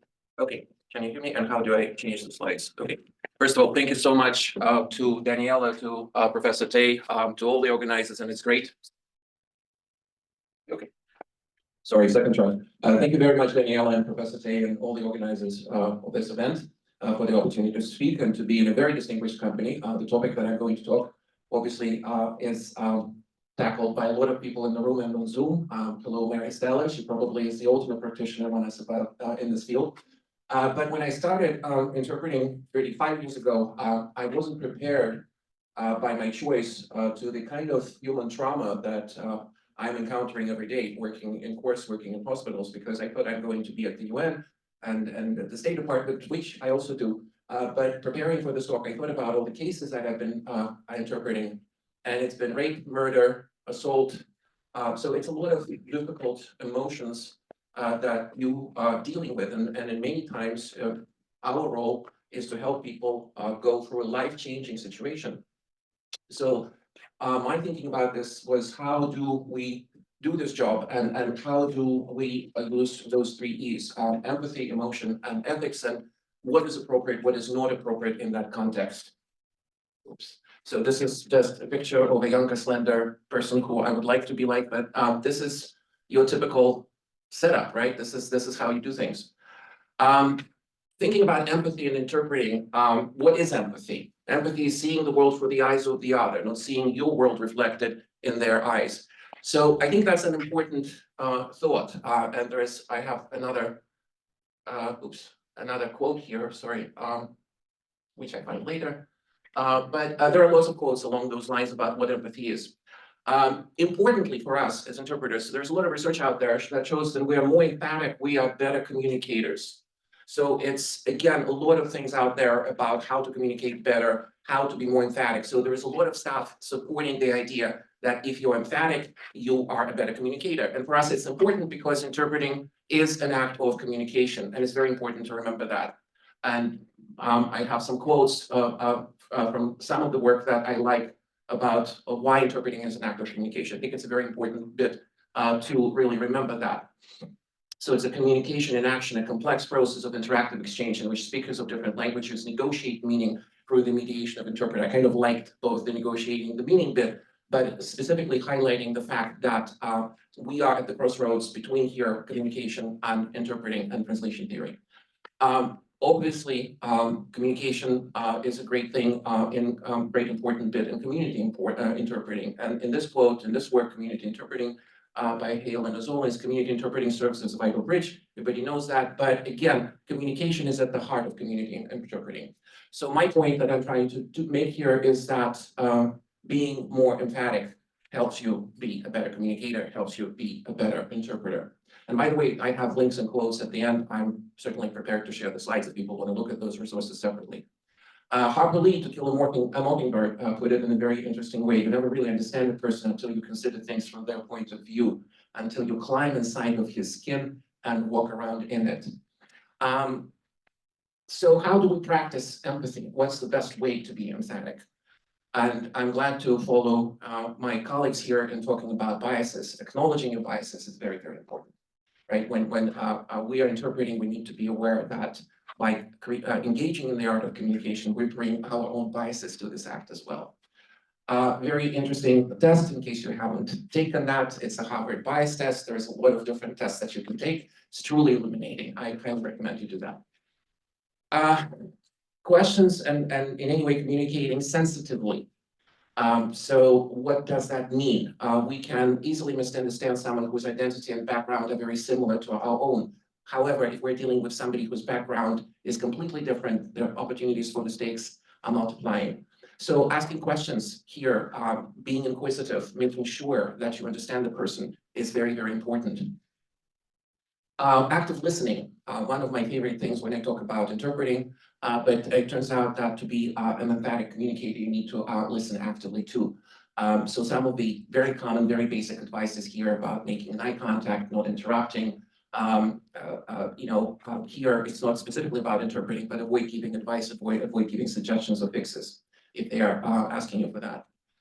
But my talk today is about how much can you walk inside the person's skin as if you are an interpreter. And if you do get emphatic, how emphatic, when enough is enough. So I like to tell a story that I read about Judy Garland and Liza Minnelli, which kind of dates me because I think the younger generation might not recognize who the singers are. But at one point, Liza Minnelli went to see her mother, Judy Garland, acting on stage. And it was a very dramatic play, and it was love and betrayal and a lot of emotion out there, and Judy was crying and acting out a storm. And then she comes back up in the interval between the scenes, she comes back, Liza says, oh, hi, let's get Chinese. And Liza Minnelli, said, Mom, how could you do that? You were just out there, you were this, suffering woman in love. And Judy Garland told her, sweetie, it's a job. If I'm truly suffering there every night, I wouldn't be able to do that.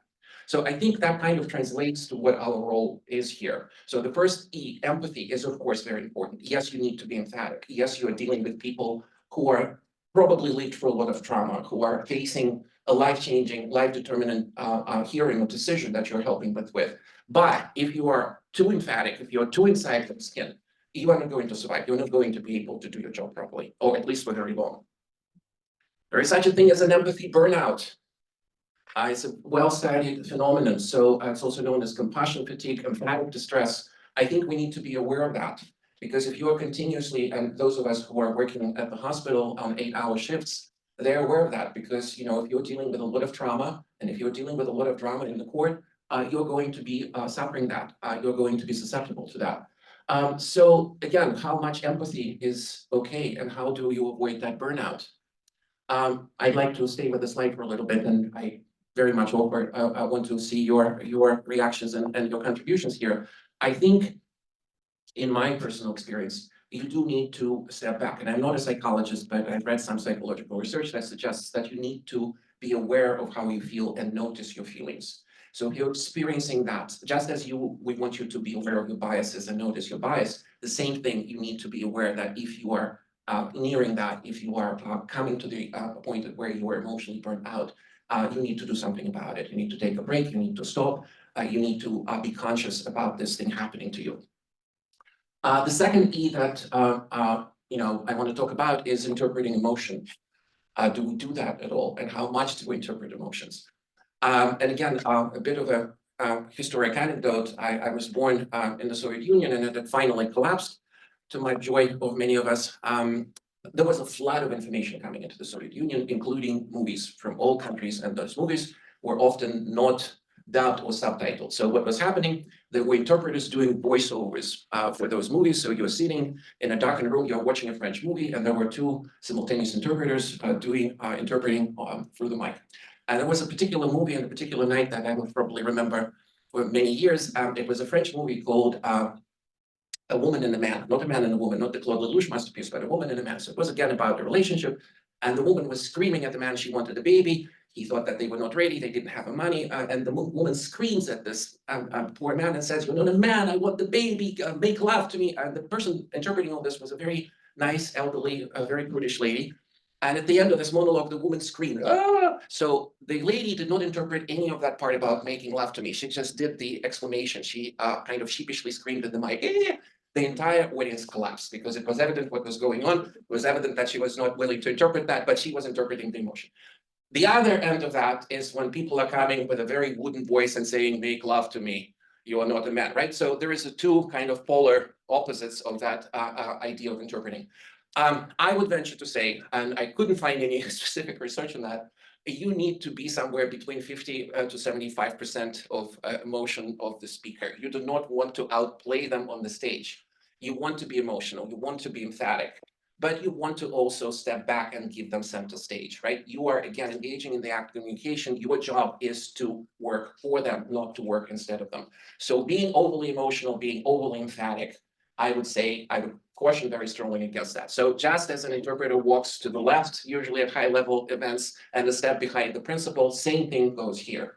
So emotion is, and specifically in our topic today, in immigration court, there is lots of emotions. There are people crying, there are people trying to make their points. You do want to get that across, but you want to step back. And again, you cannot be in that person's skin completely, because this is not appropriate, because this is not ethical. This is not what the profession wants from us.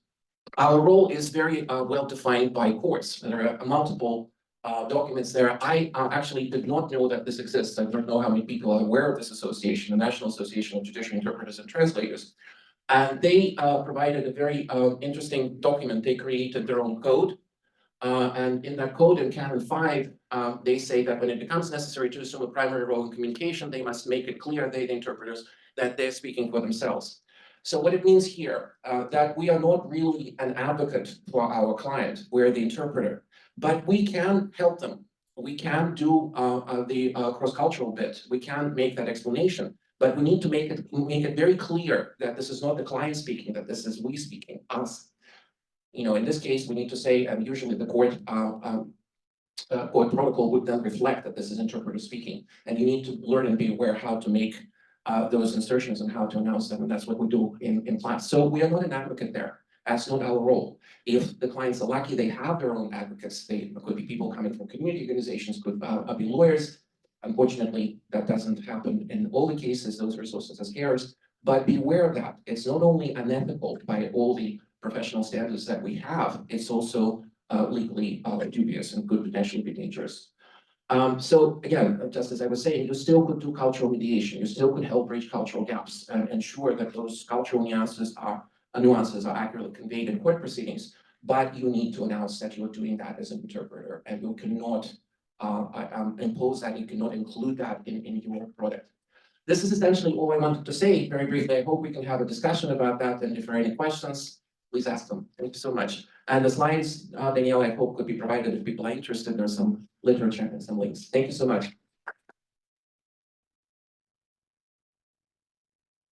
Professor, that was wonderful. Yes, of course. You said something about the Harvard test. Did you say Harvard? Yes. What was the thing? So actually, hold on. So this is the bias test. It's called implicit harvard.edu. The link is right there.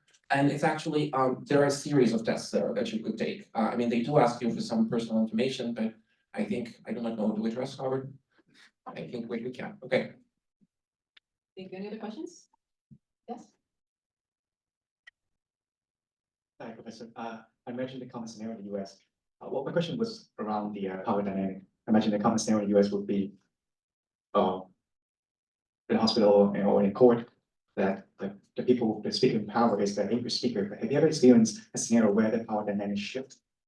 And if you give me a few moments, would you mind sharing how it works for you? I'm not quite sure. That power dynamic shift in what way? Can you elaborate a bit? See, my personal experience, when I was in the hospital, will be always be interpreting as a patient or as in between.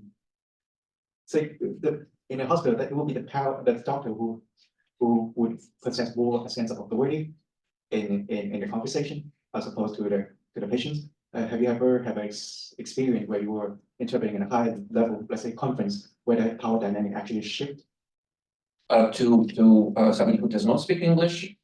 Or English speakers are actually does not possess as much authority in the conversation? You know, I would have to say no. I probably can't think of that scenario.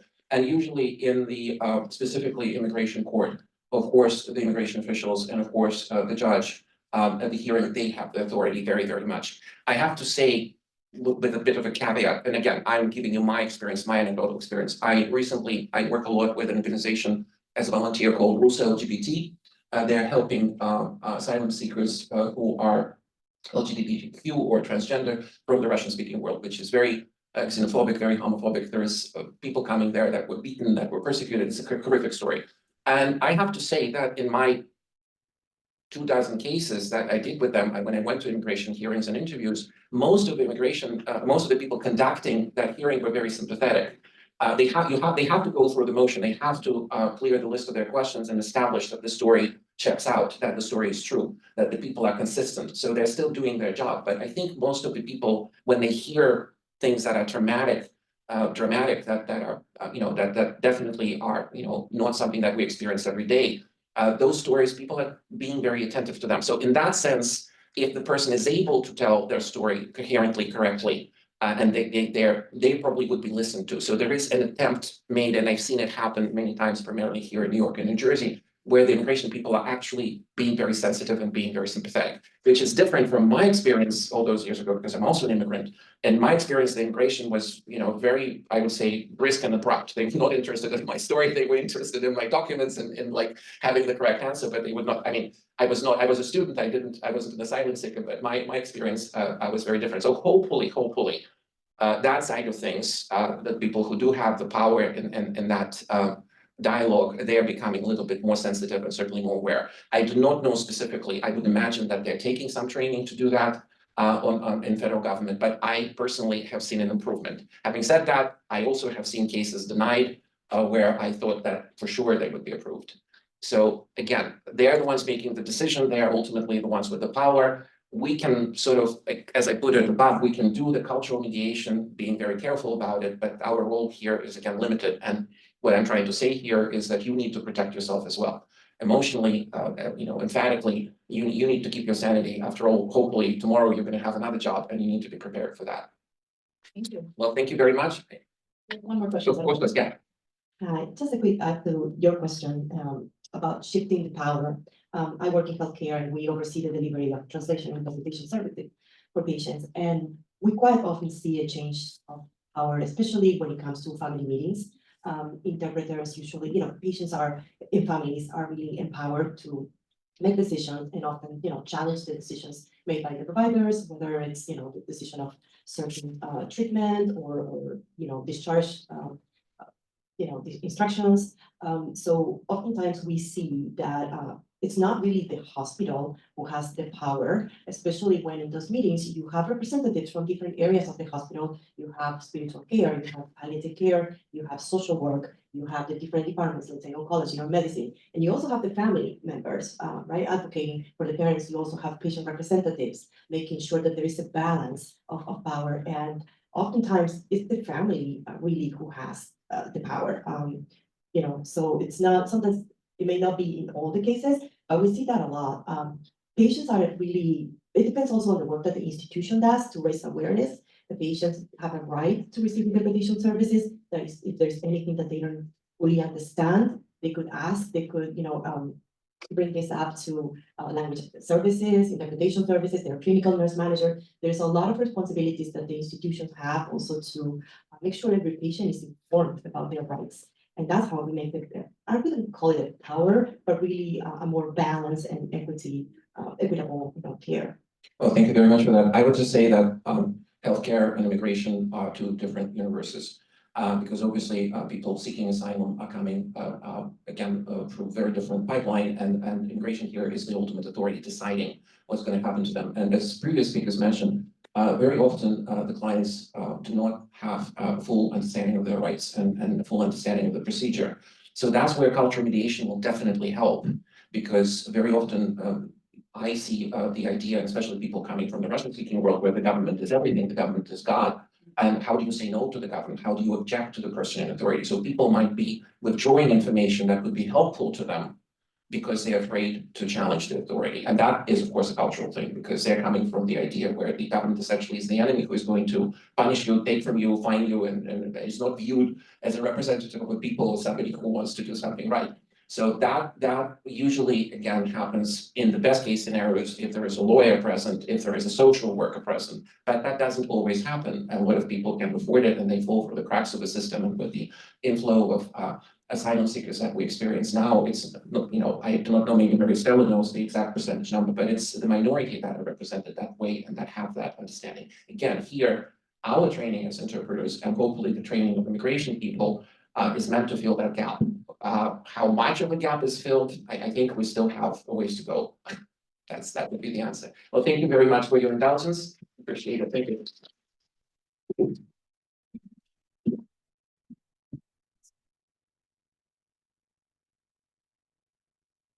Great, thank you so much, Professor Anatoli. Thank you for all of your wonderful questions. Excuse me, little technical difficulty. Well, so now it is time for lunch. Lunch is served for those of us here in person. So please enjoy. We have the terrace open for us, so please enjoy some of the sunlight that we have today. And we'll be back at 1:40. At 1:30, for those who are interested in person and online, Kelly will be doing a little Kahoot game, a little, trivia game, something fun, something different. So please feel free to be back at 1:30 for that, right? All right, thank you so much. Enjoy lunch.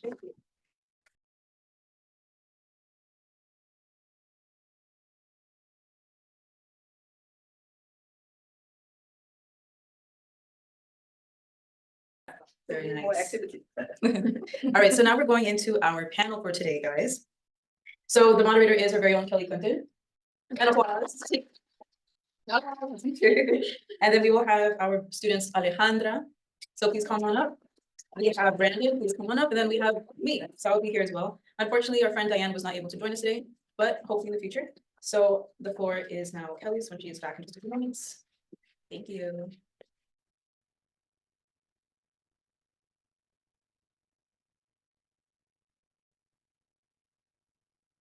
Hey, Jalen. Okay.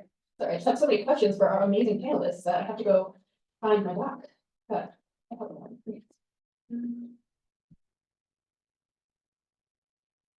Where we? Well, I guess there's no. Okay, so. You don't want to sing? Oh. Okay. Hello, panelists. Oh, wait.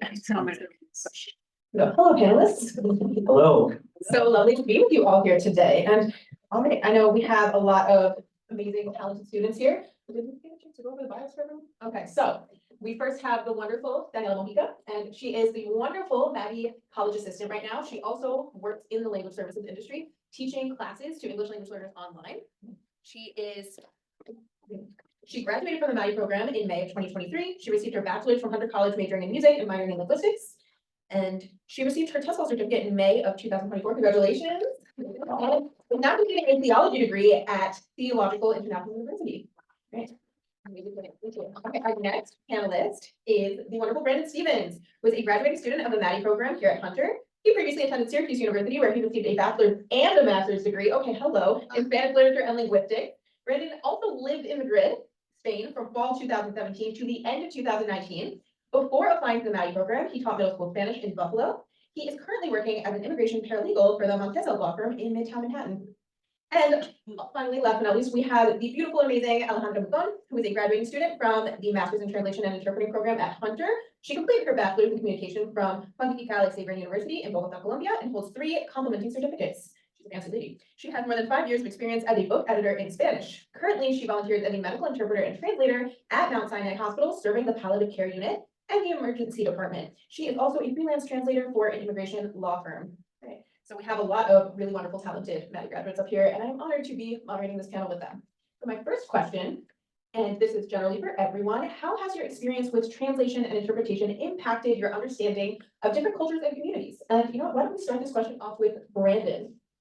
I would say just how I interact with the stories of the people that come to our law firm and are seeking asylum or cancellation of removal or some sort of legal status in the United States. The demographics of our clients are diverse, but at the same time, there's a lot of overlap between the situations they come from. And so I've just been able to have like a first person perspective on their stories and the reasons why they come to the United States. I mostly do translation I always translate their affidavits for asylum, for family court, usually from Spanish to English. But I speak with them almost exclusively in Spanish unless they're very proficient in English. And yeah, so I get a really good feel for the situations that they're coming from, and I get to kind of help them craft the narrative and craft their story to present to the immigration authorities or the authorities that may be. And so it's a good collaborative process. Thank you so much for that, Brandon. And I really love what you said about really helping people craft their stories, especially as there's been such an overlapping theme here today about really honoring the whole individual and seeing them as a whole person, not just as a particular demographic. So thank you so much for that. I also wanted to ask the same question to Alejandra, who is working in a hospital, but also you do a little bit of legal work as well. So is there anything you would like to add on to that question? In my case, I think I see the whole immigration process as a very personal and individual story from what I have learned. Not only translating legal documents, but interacting with people in the hospital. You get to see that everyone has, even though we try to like use one term or one umbrella for immigration, and we usually think about economical reasons or political reasons. Once you start doing the job and you interact with the people, you can tell that it's not as simple as that. And everyone has their their own personal story, and that's really valuable. Like when Professor Anatoli was talking about empathy, that's something that I have definitely learned in the past months working. Yes, thank you so much for that. And I also want to hear from Daniella, especially since Daniella, you work with so many different people and so many different diverse populations, and also with your theology background and your experience working in a church. I mean, how has maybe this shifted for you, or kind of, yeah, same question, like has your idea maybe changed since starting this work? I mean, something that in terms of the church setting, though we share the same faith, obviously there are differences with language, right? So in Spanish language, I was in Ecuador and I was going to interpret for a pastor there, and then he says, "No seas tan sapo." And I had no idea what that means, because literally that means don't be such a toad. And I was like, be a toad? I was like, I don't know what that means. So it's those types of differences, you know, that though we share the same faith, of course, there are cultural differences as well, which is beautiful, right? Because there's so many of us being united in the same way. In terms of, actually, I remember when I was in the program, the Mouthon program, I was doing research on the differences in the legal interpreting services provided here in New York State, as well as in Houston. I live in both states. And I noticed that, yes, here there seems to be more, a long list, I would say, of languages that are that have language services provided for them. And in Houston, yes, they do have the major ones such as Spanish, Vietnamese, Urdu, etc. But what I recall is that there was more, there were more materials for Spanish interpreters than any other language in Houston. And so what I mean to say by that is I think that some communities may have a better chance at receiving language services than maybe others. And we spoke about that as well with Indigenous languages. That is an issue as well. There are not too many interpreters for many Indigenous languages. And so that's something that I've definitely observed. Thank you all so much for that. Those were all really wonderful answers. And my next question now is, what challenges have you faced in your work with immigrants, or is someone working closely with immigrant communities in your translation and interpretation work? And I do want to start off asking this question to Alejandra, because I feel like you also just have such a really broad background in working with so many different communities in so many different contexts, and also really moving to the United States yourself. I mean, are there any challenges that you have seen come up, or anything that really speaks to you that you want to share with us today? Sure. So I would say in both cases, like as a translator and as an interpreter, a lot of the clients or patients, because you're the person who speaks their language, they see you not only as an interpreter, but as someone who can help them with a lot of stuff. So in the hospital, for example, a lot of immigrants, especially when they see that I speak Spanish, and I help them to communicate with the provider or the nurse or the social worker, they start asking for other things. So that's a challenge, because I definitely understand what they're doing that, but at the same time, I feel bad because I don't have the answers. However, I do try to always like explain what's my role, and I always, doesn't matter if I'm interpreting for the doctor or a nurse or a social worker, I always convey that message and their need, whatever they need at the moment, so they feel that they were heard, and that even though I'm not the person who can help them with that, someone will. And yeah, thank you so much for that. I think that also, I love that part where you're like, yeah, maybe I don't have the answers, but I'm going to help them find who does have the answers, because I feel like that is just, again, touching back on our theme here today of just empathy and approaching these situations with empathy. I feel like it's just so clear in your answer how obviously empathetic you are and how wonderful you are. So I really love just hearing that as well. So I also want to ask Daniella, are there any other challenges that you feel like, especially working across 2 different states in both New York and Houston, are there maybe different challenges that you're seeing, or are they very similar challenges? Is there anything that really sticks out to you? Well, personally, something that I do notice, well, in particular, I'm teaching English to students in Utah and California.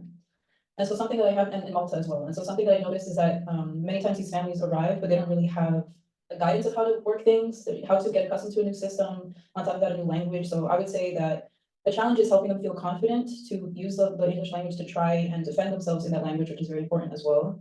And in terms of interpreting, you know, definitely the empathy part that we were talking about is difficult. I remember I was volunteering at a vet clinic, and I was asked to interpret for a pet owner. And she was absolutely devastated because her dog was dying of cancer. And so any of us who, have a pet in this case knows how difficult that must feel and how painful that is. And so after the consultation, she was, crying and was distraught. And I thought, okay, what do I do? Like, do I, it's a crying human being. Like, do I comfort the person? What's my protocol? So definitely the empathy part is definitely the challenge. Thank you so much for that. That's such an honestly just real situation, I think, too. You can see someone in wherever they may be in their life, and really the human part of you wants to help them, but it really does kind of blur the line of where do your professional responsibilities end and where do you as a human begin. So I really love that you highlighted that as well. And I know, Brandon, you touch on a lot of just many complicated human situations in your line of work. So are there any challenges that you have seen that we haven't yet talked about today? There are, but first I want to piggyback off of what Alejandra and Daniella said. Something that is kind of a distinguishing factor in my line of work is I don't have to be neutral. In fact, I'm required not to be neutral. We are a defense firm. We are trying to defend immigrants from being deported and whatnot and advocate for them. They hired us to advocate for them. So I can, I can maintain, I'm not interpreting most of the time. I am translating, but when I'm translating, I stay faithful to the message, but one challenge that we haven't brought up is the fact that people come from all over, and there are a lot of people that come from rural areas that may not be very educated through no fault of their own. But sometimes having to make sense of something and be true to the meaning of what they want to say is very complicated, and representing their story in a coherent manner can be very difficult. And even more so, Daniella mentioned with indigenous languages, sometimes clients come to us that don't speak Spanish as their first language. And so some people have, indigenous native languages, and it's more difficult to kind of extract information from them, not because they're being difficult or, obstinate or anything like that. It's just harder for them to communicate in a language that I also know how to communicate in. But it's definitely a challenge working with people of varying linguistic and educational skills, I would say. But at the end of the day, my translation is my job translating their stories is to convey their stories as compelling a way as is possible. So it's kind of interesting because I'm not only an interpreter, or I'm not only a translator, I'm also like a legal professional. So there definitely are some blurred lines in my case. Thank you so much for that. That's definitely, I think, given us all a lot to think about. My next question is, this is a nice one.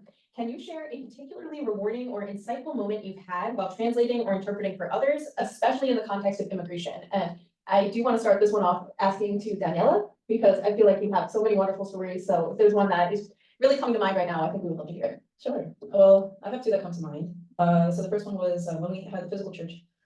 We had immigrant families from Guatemala, from the Ivory Coast, and so many different languages. And so myself and another member would interpret for the preachings and all of that. And so what's beautiful about that is that everyone understood the message, and I think that really helped with building community, because even though we did not all speak each other's language, we still were able to greet each other and try to speak a little bit of each other's language. So that was a very nice uniting moment that was brought together by interpreting.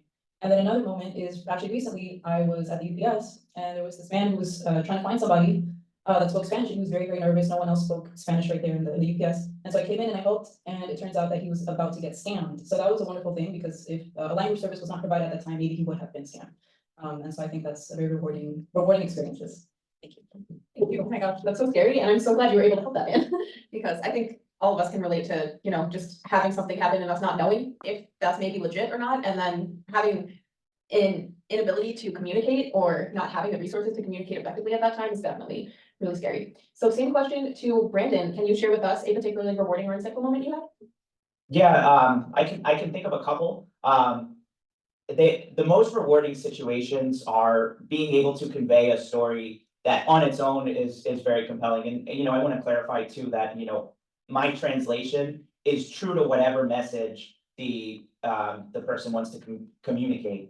Whatever the nuances of their story, good or bad, my job is to help them convey that. But I have to be true to their message as well. So I early on in my time at this law office, I had a man come in, who has an autistic child. And I kind of translated the list of evidence that he needed to help show, the burden, the hardship that they as parents go through, which is a basis for cancellation of removal. And so he brought in hundreds and hundreds of pages of documents, and and then I was also able to convey his story as well, both with the documentations and with his words himself. And so he ultimately won his cancellation of removal case, and so now he and his family are eligible to stay in the United States, to apply to be legal permanent residents with a green card. And so just being able to have that kind of impact and just facilitate, the message, facilitate the hardship that he and his wife experienced raising a child with autism, and how much more difficult that would have been if they were to have been returned to their country. Just rewarding that, being able to facilitate that into English from his Spanish, made such a big impact on his life and the life of his family members. Absolutely. I think there's also just so many unknown kind of roadblocks that someone is going to have as a parent, that it can be really challenging, especially like just even for someone who is maybe only living in one country, speaking one language, is only familiar with one culture. Like these things still, there's so many layers to them. How do we know how to best support them? And then to really be grappling with language on top of that, it makes it all so much more complex. And I'm very glad that they were able to have you to support them in that. All right, and Alejandra, would you be able to share a story from your experience? Sure. So when you start volunteering in Mount Sinai, you start at Kravis, which is the hospital for children, and you start, sorry, how do I this word? And you start shadowing with another interpreter. So almost at the end, when I was almost done with Kravis, and they were waiting for me to assign me to a place, I was already interpreting, and I remember I was doing rounds with the doctors, and we went to see a girl. I think she was like 12 or 13. And she was with her mother. They had recently arrived to the United States, and she was diagnosed with diabetes. So when we went inside the room, they were in the middle of the training sessions. So when someone is diagnosed with diabetes, they have several like educational sessions. So you understand how your life is going to change, how your diet has to be. So the doctors were just, like checking on her, making sure she was fine. And the mother suddenly, she started to cry. And she felt so guilty because her daughter had diabetes. And it was very emotional, but it was so rewarding to see how the doctors, they stopped whatever they were doing, and the focus now was the mother to help her understand that it's not her fault. That's just like life, this is what happens. And it was very nice to see how, like, that human connection at the time. And in general, like, working in a hospital, you start thinking about life and death a lot. I don't want to get too deep into that, but you get to appreciate life from a different perspective. Be grateful for the people you have around you, your health. So it's been amazing in that sense. Thank you so much for that. That actually made my heart feel a little warmer after you shared that story. So thank you so much for that. That's definitely a good reminder. Everyone go home and hug your loved ones. Okay, great. So I have one more question for you all, which you are all doing an amazing job. Thank you all for your insights so far. And it's, how do you see the role of translation and interpretation evolving in the context of immigration, especially considering the growing diversity and globalization of societies? So I want to ask, let's start with Brandon, because I feel like, especially working in a law firm, you might be seeing this really on the front lines. Yeah, so my hope for the future, and this kind of goes along with what Daniella said, about expanding to less common languages, interpreting services for languages other than Spanish, Chinese, Vietnamese, big ones like that, having greater access to language services if you speak an indigenous language or something, or a very uncommon language. And yeah, New York being as diverse as it is, there's definitely a lot. It's very ample, the scope of the languages that are represented. But I have a friend who does mission work in Brazil and targets, and works with rural communities to translate the Bible for them, and in their what she calls heart language. So I just look forward to more languages being represented, and more people being able to access the services that they're entitled to as human beings, regardless of the language they speak, natively. Thank you for that. That is a very optimistic and very heartwarming answer as well. So I really appreciate that. Alejandra, how do you see the role of translation and interpretation evolving in the context of immigration and with our society globalizing as much as it is? I'm gonna focus on the medical setting. Thank you. But I would say, I mean, I'm very optimistic, to be honest. Because I think technology is gonna be a tool for us. But whenever people see me, the providers will recognize me as an interpreter, or whenever someone knows that they have a live interpreter, their reaction is always positive. And they're always very happy to have someone and not a machine there. So I definitely think that in the medical setting, at least, and given the circumstances, you have family meetings also, which can be pretty tough. Definitely having someone there helps a lot. So in that regards, I think there's a lot of work to do. And especially with migrants, yes, having that personal, like the personal touch of having like someone to talk to makes a big difference. You can see the reactions, and also by the things that the providers tell you, how like the patient has like reacted in the past to the iPad or the live interpreter. You can tell that it's not only a communication issue. It's not only about a language. It's about being close to someone else. Absolutely. Thank you so much for that. And I want to ask this question to Daniella too, but I also want to add on a little bit because I know, Daniella, you have a little bit of experience with education as well. And also, as I was thinking of the questions to ask this wonderful panel before me today, I did think a little bit about a project that Daniella did back when we first started the Mani program, because Daniella and I started together, where she actually created, I believe it was a corpus of different languages, or you found a corpus that had, many different languages, a lot of them being indigenous. So I'm wondering also, with our world globalizing, how do you see the role of translation and interpretation evolving in the context of immigration? But do you also feel that there is going to be more access to learn maybe indigenous languages or languages that might not be so popular today, given this diversity and globalization of societies? And if so, do you think that is going to lead to a higher number of qualified, trained interpreters and translators for these languages in the next maybe 50 years?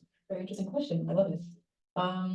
Well, I am also keeping a positive mindset about the future of translation and interpreting. In terms of immigration, I hope that more migrants and immigrants can feel more accommodated into any country that they're migrating to. And in terms of indigenous languages, I am hoping that there will be more support and encouragement to learn indigenous languages. A good thing is that I remember the Cherokee tribe, for example, did create, if I'm not mistaken, a keyboard on the computer for their own language with their own alphabet. So I know that that was a project that they did. I know that personally for me, I am half Guatemalan, and so something is that we have had ancestors that spoke Cachique, Caliche, and we don't anymore, unfortunately. That was not passed down to us. And I think part of the reason is because sometimes with indigenous languages, there is an idea of, oh, my language is not necessary for the world that we're in right now, or it's old, it's not relevant. So I think encouraging, especially the younger generations, as well as the older generations, to continue using their languages and to pass that down is very important, to see the beauty in their language and the relevance of their language. And I also know that I follow a YouTube channel from Guatemala that they do videos, like little info videos, for example, about health in many indigenous languages. And so I think that's a step forward. I think that's progress, and I hope to see more of that.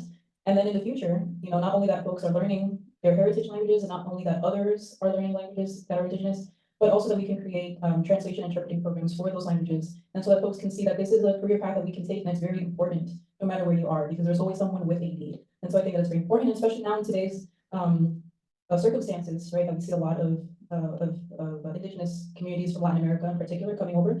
I think that highlights that need. So thank you. Yeah, thank you all so much for that. And we actually still have a few more minutes, so I do have one question that you're all kind of inspiring me to think of now, and also everyone who has come with us today, everyone online. Thank you all so much, because this is just helping to spark so much important conversation. I want to ask Alejandra and Brandon, do you feel, or do you find in your work with immigrant communities, especially those who maybe are multilingual and maybe speak Spanish and another language, do you find an attitude where they want to really preserve their other language or another language apart from Spanish? Or do you find that with globalization, with everyone coming together, or people just moving to the United States, that there's more of an attitude of, okay, I need to really just focus on what's in front of me, and I'm going to maybe continue to improve my Spanish, continue to improve my English, and I'm not going to focus on my other language? I know that's a very heavy question. I'm just curious of your observation. Yes. Yeah, it's interesting because I think, apart from whether, they want to preserve their native language or not, in a lot of cases, they feel compelled to, assimilate and learn English. Every client I have is, always aspiring to learn a bit more English. People are always looking to show off, what level of English they have. And yeah, and then people that come from indigenous communities are kind of forced to learn Spanish because outside of maybe their community, that's the only way they will be able to communicate with people. I hope sincerely that they preserve that people preserve the language that is their heart language, as I said before.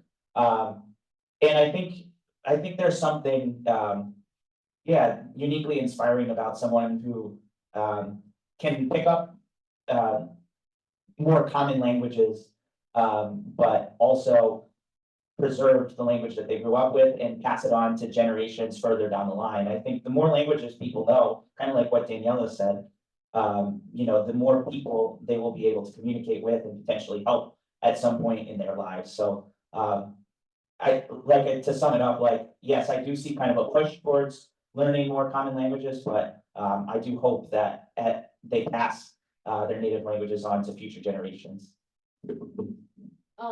Yes, I agree with Brenda. Recently, like 2 months ago, I think the New York Times posted an article about endangered languages and how New York is the capital for a lot of languages from the world.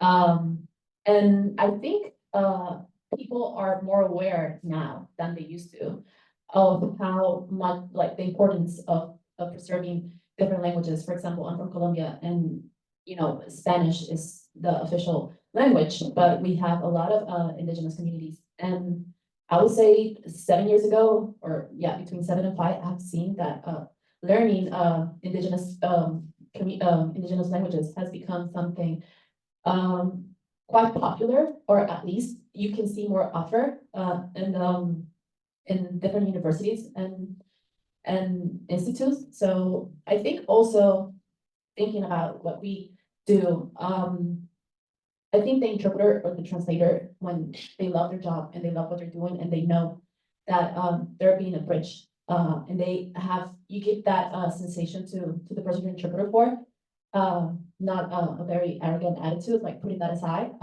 when we empathize with them. I think that can also transmit the message of it's okay, maybe not to speak English now, but you have your own knowledge in your own languages. So yeah. Thank you all so much for that. That was really interesting. And I definitely do feel like I am very hopeful that we are just going to become an increasingly multilingual and multicultural society, so that hopefully we can just continue to grow and learn and do more good, rather than focus so much on maybe these things being deficits, because I would personally believe that, and knowing other languages or practicing other cultures or anything, even if it's not so common, is a deficit in any way. So Kelly, actually, I'm gonna ask you a question. Yes, please do. So, you work with children. So what's your experience on that? With the same question with children who speak? Okay, so I work as an English language learner teacher, and I do have a couple of students who Spanish is not their first language. They speak Mixteco, or they'll speak another indigenous language. And I actually do find that the younger generations seem to know a little bit less of the indigenous language than their parents would. And even if it's their first language, they may be able to know a few words, they'll understand if they hear it, but they all tell me that they feel a little more comfortable in Spanish, which makes me wonder if maybe there's some kind of influence of moving to the United States and then maybe having a sense of oh no, not even Spanish is the primary language spoken here, and that's something that I'm not completely fluent in exactly, or maybe they are fluent in it and they prefer to speak it because it's more popular. So I think there is maybe, it's a little hard to say because I do work with middle schoolers and they can just be, embarrassed for breathing, but they might also kind of just have a little bit of a sense of embarrassment. But I really do try, at least in my work, to highlight that this is a skill that you have and this is really important. And I think you should be proud of it. I think you should always continue to embrace it and know that this is a part of who you are, and it's a beautiful part of who you are. So I think that we can hopefully continue to take the good and expand on the good and create a better, happier, more multicultural world. Well, I would say I'm very optimistic as well. Oh, I like this panel. We all such happy people. Okay, well, okay. I see. Does anyone else have anything to add, or do we have any audience questions? Anything on Zoom, maybe, for our wonderful panelists? Because we do have about 5 minutes. Not, I can come up with another question, I'm sure. I get other people. Any questions? Any comments? Anything interesting that maybe you haven't thought about before? Anyone on Zoom? My friends on Zoom? Anything? No? Okay, well, yes. Oh, yes, thank you so much. Let me give you your microphone. I don't have a question, but I thought what Kelly just said is kind of not provocative. It actually made me to think. Okay, that's good. I hear that. You just said multilingual, multiculturals. Mhm. But who's in charge of the world and our country and the top 1%? That is true. However, I do have a counter argument to that, although I do believe in recent events, things could be falling apart quite quickly. And that is that, at least with my generation, there does seem to be a little bit more of an interlink between how we are able to communicate. We have so many different mediums to do that. We have Instagram, there's TikTok, there's, well, Facebook when I was younger, but even that's a little outdated now. So there's so many just different ways for us to get our message across. And there's so many faster ways for us to really connect with each other in a way that we weren't able to before. So I think, yes, there is still a hierarchy, of course, of people who are going to be making these decisions and like kind of keeping us from embracing these parts of ourselves and trying to keep things in a status quo. But I am also feeling like people are emerging and waking up to this idea of just really how exploitative people at the very top 1% can be. And I think that's making a lot of people think and just really try and enact change into the world. I don't know, I mean, to your point, like if that is actually going to really change things in a sense of, okay, well, now we're aware of it, like, let's change it and we'll really be able to follow through on any kind of changes, especially because the powers that be and who are running the world are, well, just so powerful. I mean, even as we see recently with TikTok, people were communicating a lot through there, and now that's potentially going to be shut down. But I think there's definitely kind of more of an awareness that maybe there wasn't in the past, that the top 1% maybe doesn't have the best values or ethics, so maybe we shouldn't necessarily try to follow in their footsteps. So that's, I think, what leads me to be hopeful about what can happen in the next 50 to 100 years. Again, like, I don't know, maybe things will just continue as the status quo and people will continue to kind of adapt to maybe a monolingual, monocultural sort of way, or like try and, you know, dismiss part of who they are for the sake of trying to feel a greater sense of belonging to the community in which they're in now. But I am still feeling pretty optimistic and hopeful that because we're a little bit more aware of it, because we have more channels to express ourselves and ways to interact with new communities, new people, new cultures, that hopefully things will become a little bit more blended together rather than maybe just all one way. Thank you for that. I do want to acknowledge that we are making changes, we are making progress, because all the way back in the 90s or 80s when I first came, I mean, even this program doesn't exist, right? And we're not seeing as a big stride as we can, but people like me, I actually see the progress. It's very slow, but I really appreciate everybody's here and you're all like devoting your energy and interest in it to continue to make the progress. And it's very important. Yeah, thank you so much. Yeah, thank you so much for saying that. Yeah, it's really wonderful.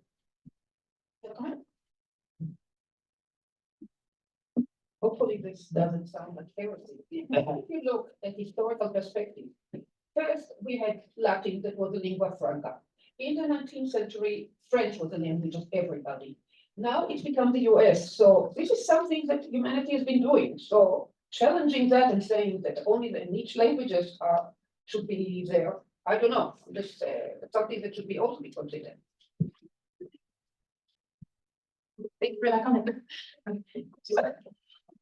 Just to respond to that, yeah, I think, preserving the lingua franca and, and maintaining the status quo is not mutually exclusive with the preservation of less common languages. I think all of us feel that as people adapt to the languages that are being, that are lingua franca, and like you said, English currently is lingua franca, at least in the Western world.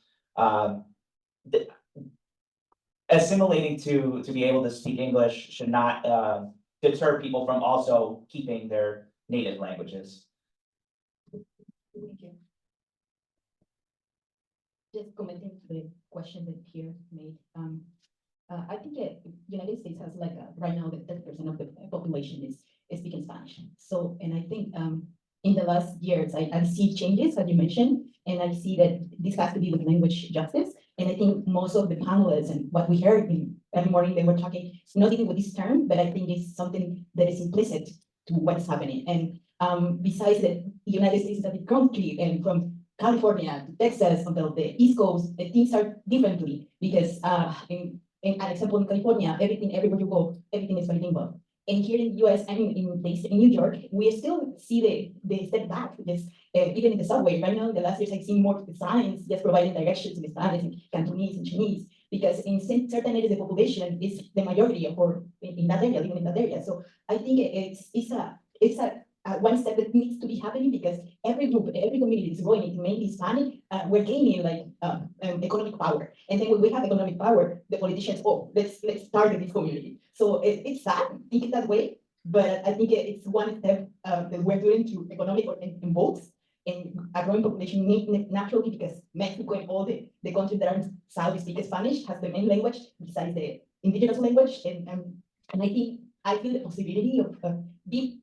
Como se dice, estoy pensando de manera muy positiva. I'm thinking in a very positive way, not just for my community, even I think that it's needed mainly in this country because we live with so many different cultures and persons that need that access and need that language justice. I don't know if I explain myself, but I think your comment was very pertinent. And I left what I really wanted to say is we have to continue to ask ourselves these hard questions and to keep putting the higher up. Definitely. I think we are, just to respond, I guess, quickly to what everyone has said so far, we are definitely in a new and interesting time. And I mean, society has never been this connected before. So I think it's really interesting to see where we are going to go with this. Time will tell with many of these things, but I'm glad to see that many people are feeling optimistic and hopeful. Kelly, if I may, I just have a little comment. Of course. I love how active everyone is. That makes me feel like we are not boring. I love that. Hi everyone, so my name is Shaima. I am a French student here. So coming from France, I would say, in probably a positive way, that the US is doing a great job because I have my home country background where we do not have access to such things. Meanwhile, we have a very significant immigration population. My parents were immigrant from Morocco. They came to France. France, let's say, colonized many countries. So when you go to France, you immigrant there, if you do not speak the language, it is really hard for you to make your way. You won't be able to find a job, whatever job you're looking for. Even to be a cleaning lady, it will be very hard if you don't speak the language. You'll be very isolated. So coming here, I would say I was very surprised the first time to see that people are able to work and find jobs without being proficient in the language. And I would say not even in Spanish, I've noticed in many languages, probably because it's New York State, as we mentioned before. But I went to other states and I also noticed that they are very open to other cultures and very open to other languages. In my country, yes, we do, but you will feel isolated for sure. Like my parents had to learn French. They had to, or they won't be able to like work or provide for their families. And it's still the case now. And it's probably even more strict because now if you want to immigrate there, you're not proficient in the language, you won't be able to get there. And it is also a part of the citizenship now. If you want to become a French citizen, you will pass a language test, but also a history test. If you don't know about the history, if you don't know about a little bit of grammar or whatever, if you do not know these main things, you won't be able to become a citizen. Even if you're working there for like 30 years, you're paying your taxes, if you fail that test, you won't be able to become a citizen. And I would say in the US, there are many things that we can change, but when it's positive, it's important to mention it as well. And for languages, I would say it is a positive thing. And yeah, I just wanted to mention it. Thank you so much for that. I think that's a really important and very. I would like to add something. I just recently, well, not recently, a few weeks ago, I watched the movie Anatomy of a Fall. Yeah. And it's exactly what you're describing. So if anyone has time to watch a movie this weekend, definitely that one because, well, I don't want to do spoilers, but a lot of languages going on. There's a trial. You can see an interpreter sometimes, not all the time, because actually the woman has to be able to understand French, even though she says that's not my first language. So you can see a little bit of that. And I also wanted to add, I think one of the reasons I'm also so optimistic about it is because in the past century, Latin America was like each country had their own war and like issues going on, dictatorships. And I think this century, people from Latin America are seeing their countries and their cultures differently. I can see, comparing when I was a child and now that I'm an adult, how much people are embracing their culture, their language. Speaking English used to be like fancy, still kind of fancy and important, But we're also proud of speaking Spanish. We're also proud of coming from the South. And I think that's something that is changing and that you can see here with new people coming to the US. So yeah, I just wanted to add that the political and all the changes that have been happening in Latin America and the South. I think that that's also an influence, a big influence on how things are happening here now.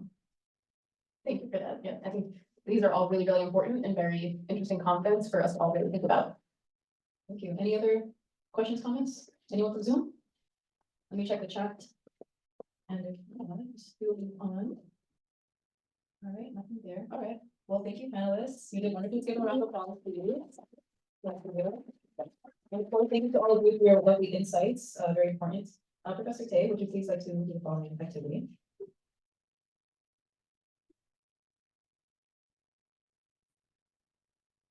So I'm here to give everyone a chance, to officially legit a chance, right? Because I'm sure many of you have not spoken at all today, perhaps, but you are bursting to share something from the bottom of your heart, from the deepest regions of your past experience and memory. Just a language moment, any language moment, right? But to kind of link up the discussion from the wonderful presentation that we just had, I think what came to me, first of all, right, as a way for us to to perhaps strike some sort of a balance or a happy middle between the extremes of whether we are very positive or optimistic or pessimistic about the situation with minor languages. I believe there's one thing that perhaps we as translators, as a community of practice, that could recenter is simply multilingual practice. We are, and in some ways, first, I think we need to embrace and acknowledge that as translators, as professional translators, because we're doing this for a living, the tendency, I think, is to keep languages apart. We keep talking about languages, but actually nowadays, in critical social linguistics, which is my field, we talk about languaging, and it is intentionally a construction of the concept of what we do when we use language, right? Because it is the old tendency to, I think, to think of languages as codes, because we're the one in between. We're the one in control of the two languages. And indeed, we leverage that and we make a living out of that. We make a living, indeed, out of other people's monolingualism, right? And without monolinguals, we probably wouldn't have a living, right? So that we have to acknowledge. At the same time, as human beings, I think we regale, we thrive in our own multilingual practice. And it is a healthy thing. And so much of the current problems of the world, I think, has a lot to do with, specifically, indeed, we cannot deny it, Anglophone monolingualism. Like, what was the name? I tell students about, Chimamanda Adichie, right? Her great talk about the danger of a single story, the danger of looking at things from one perspective, from one linguistic frame, from one code. Yes, in all times immemorial, we have languages that are hegemonic, languages that are lingua franca, right? And certainly Chinese was one of them, right? Way back. However, we have never lived in a world where technology has given us so much interconnectivity, and yet power has gone so is hegemonic to such a scale that it has left very little room for agency at the ground level. The agency in border thinking, and we are in the center of that border thinking, right? So, and with that, please, guys, share your stories of border thinking, of boundaries being pushed, of those languaging moments. Anybody? I'm going to come down. Should I come down the middle? Yes, you first. You look like you. I look like Everyone gets to speak, right? No, I look like someone who would perhaps have something to contribute, but only upon the 5th or 10th or 15th person speaking, because I want to hear what you come up with, and then that'll ring about. Seriously. Is that copping out yet? No. I'll get back to you. You're not going away. All right. All right. Anyone else? Yeah. Yes.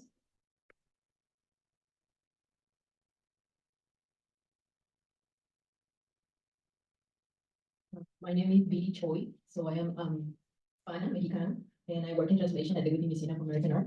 So, and Christy Scorza, that is online, is the chair of education at the Whitney, and she is one of the leaders and the genius minds in pushing the Spanish initiatives at the museum. So I just want to share that recently we have one of a couple programs in the museum and with a theater piece named Cruzando en Sueños. Cruzando en Sueños is a play act, a play show where like a woman represent death. This show was inspired by Day of the Dead from the Mexicans, and the performance and the artists were speaking about healing. They were speaking about overcoming the journeys for those who couldn't cross the border between Mexico and United States, and it's basically representing and giving peace to those souls that didn't pass through, but also when I speak, but it's hard. It's a powerful. I can relate with everything you have said, but it's powerful to talk about healing, about migrating, and about living your family.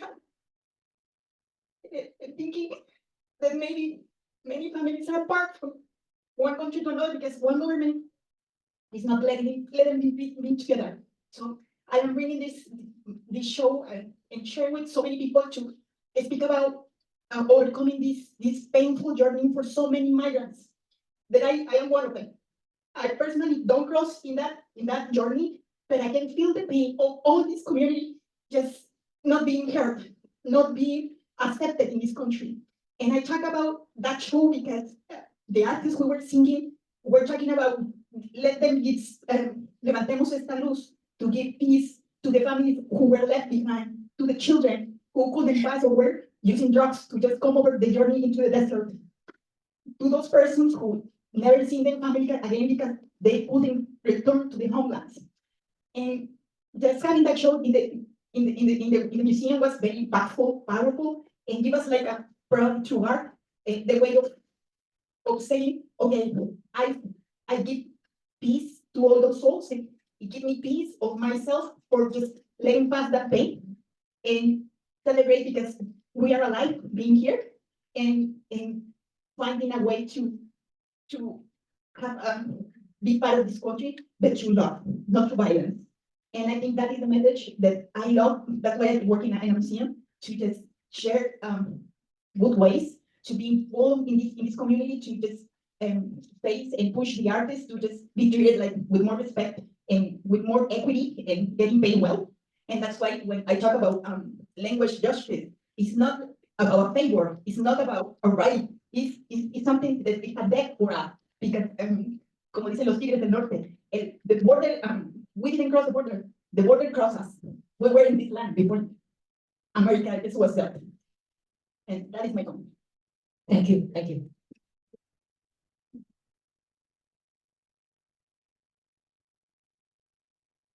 Thank you. I'm sorry, I wasn't, is can you hear? I wasn't trying to be cute. I truly, couldn't think of anything, but as you were speaking, something did come to me. A lot of the comments and a lot of the presentations have touched on the topic here of xenophobia. And, I think that's a central issue in relation to immigration and, just to languages in general. Just for a detail, I'm an American-born person, and a citizen, born and raised in the States, in a very boring small town in Pennsylvania. And we would sometimes come to New York City on school trips, and I would be like, look at that, look at the building, look at the people, it's different, it's great. And I wanted to be a part of that. Well, fast forward a few decades, I've lived in Spain, I lived in Brazil, and I currently work as a Portuguese language translator, but a legal translator. But back to the issue of xenophobia.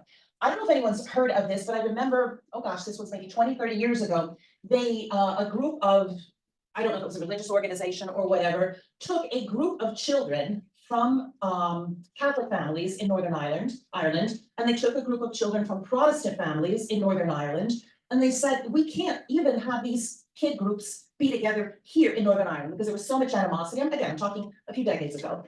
They brought them, I believe, to South Carolina or Indiana, who knows? And they put the 10 Catholic kids in one, in different families, and the Protestant kids in different families, and they started doing group activities with them. And maybe it was a 2-week program in the summer. I don't remember the details. But the effect that this had, the fact that these different groups were able to spend time together to get to know each other and to realize, no, I'm gonna cry, see, it's contagious. But to realize that these are human beings, and you know what, they're not that bad when you get to know them. When you can actually get over your prejudices that are often put into us by our parents and our grandparents and the cultures in general. When you can live together with people who are different from you. In this case, they didn't speak different languages, but they were two totally separate social groups. And the power that people being together and associating with each other and associating with people who don't speak your language, the more that these immigrant language groups are able to let's say spread across the country and come into contact with other people, I have hope that we will progress, let's say, okay? Notwithstanding some potential political problems that may or may not come to pass. But again, a lot of this is about xenophobia, it's about ignorance. And you fear people or you hate them because you don't know them, you don't see your shared humanity with them. Okay, thank you. Absolutely, thank you. Not linguistic, but. Thank you. Any other comments? Anyone on Zoom? Would like to share? Yeah, Zoom people. Some people don't be shy. Meanwhile, to your point, I'd like to comment, in terms of xenophobia. What I've noticed actually in the so-called new era, right, since right around 2016, I guess, and it's continued to escalate. With, of course, on my end, on the personal conviction being that as an Asian person and obviously Asian looking person, I was very much caught up in the anti-hate, and the Kung flu and all of that through COVID-19, right? This is very recent. So what I noticed about that is with respect to the Chinese speaking community in New York, I've been in New York over 30 years. So I've seen the changes, from the good old days of, whoa, this is New York, everything is cool, everything is possible, to the point where, and it was unreal when I actually felt myself in danger as, a small, kind of middle-aged woman, who looks exactly, in the thick of the Kung flu that was in popular media, that you feel personally, threatened. So anyway, fast forwarding, I also noticed, and this is in the context of my wonderful students here, right? All with so much fervor about how we cannot let the minor languages die, right? We gotta try and encourage learning of it. What is disturbing is that there is, at least amongst the Chinese speaking communities, there's quite a degree of public erasure and self-censoring of language and cultural identity, right? In the sense that it's obvious, for example, in my own building, in the elevator, when you see somebody you know very well that they speak Chinese, because you can hear them talking to the kids or whatever, right? Or the elderly. And yet, just because we haven't met officially, or we're not connected, or we're not friends, that actually people don't greet one another in a language other than English, right? Amongst Asians. And this is, to me, is messed up. It's really messed up when you can't even do that, and it's just food for thought, right? How we've come to, to this point. Sorry, it's not, it's not very positive, but anyway. Thank you. I had no intentions of talking, and somebody talked about xenophobia, and I'm very familiar with that. I used to be a preschool teacher. I used to teach 3 and 4-year-old precocious children. They were smarter than I was, and that's what I meant. And they had no idea whether they were Black or white, Jewish, Presbyterian, nothing. And I remember these 2 kids. One was a little Black kid, and another one a little white kid. And when they come to school, the white kid invariably picked up a Black doll. And the white kid, picked a Black doll every day. And the Black kid picked a white doll every day. They were best friends. And, a lot of the things that I learned are in preschool, teaching preschool and elementary school. Xenophobia comes from adults. Children are not at all, ever xenophobic. So when I was teaching 2nd grade, and it was raining, we couldn't do anything. So I started asking questions, each one of them. I said, what house of worship do you go to? And they didn't even know what that meant. And then I said, what is your religion? They had no idea. Absolutely, this is at the 2nd grade level. And then as I looked at the higher grades, then you start to see the prejudice, the separation, the congregating, the white kids would congregate in one area. And then when you get to my high school, and I live in a small town in New Jersey. And when you get to the high school level, and when you see these kids come out of school, they are totally segregated. The Black kids are with the Black kids, and the white kids, and you could see it in the streets. And you would never know that the school was integrated at all. So anyway, all I'm saying is, I consider myself a citizen of the world. All I'm saying is we grown-ups are the ones who instill xenophobia, and whatever else phobia on our children. Thank you. Thank you. Yes, so true. Anyone online? Who else with a story, first thing to share? Come on, don't be shy. People on Zoom, don't be shy. Oh, yes. Cora. Translation story, yes. So It's way back before I actually was trained to be an interpreter. I was working for a hospital, and just back then, is any staff who speaks the language would be called to just please help translate. So it was my first experience during the, I don't even know the translation versus interpretation back then, but it's in the emergency room, and the doctor said blah blah blah blah blah, and tell the patient blah blah blah blah blah, and he must do the surgery, otherwise he will die. So my mother tongue is Cantonese, and that patient speaks Cantonese. So I said, 如果唔做手術咧，就會好大問題㗎。If you don't do the surgery, it will be a big problem. He said, no, I don't want surgery. I said, well, the doctor said, you must do surgery. 一定要做啊！如果唔係咧，就好大手尾㗎啦。You know, a lot of follow-ups to do. So I said, doctor, he doesn't want to do the surgery.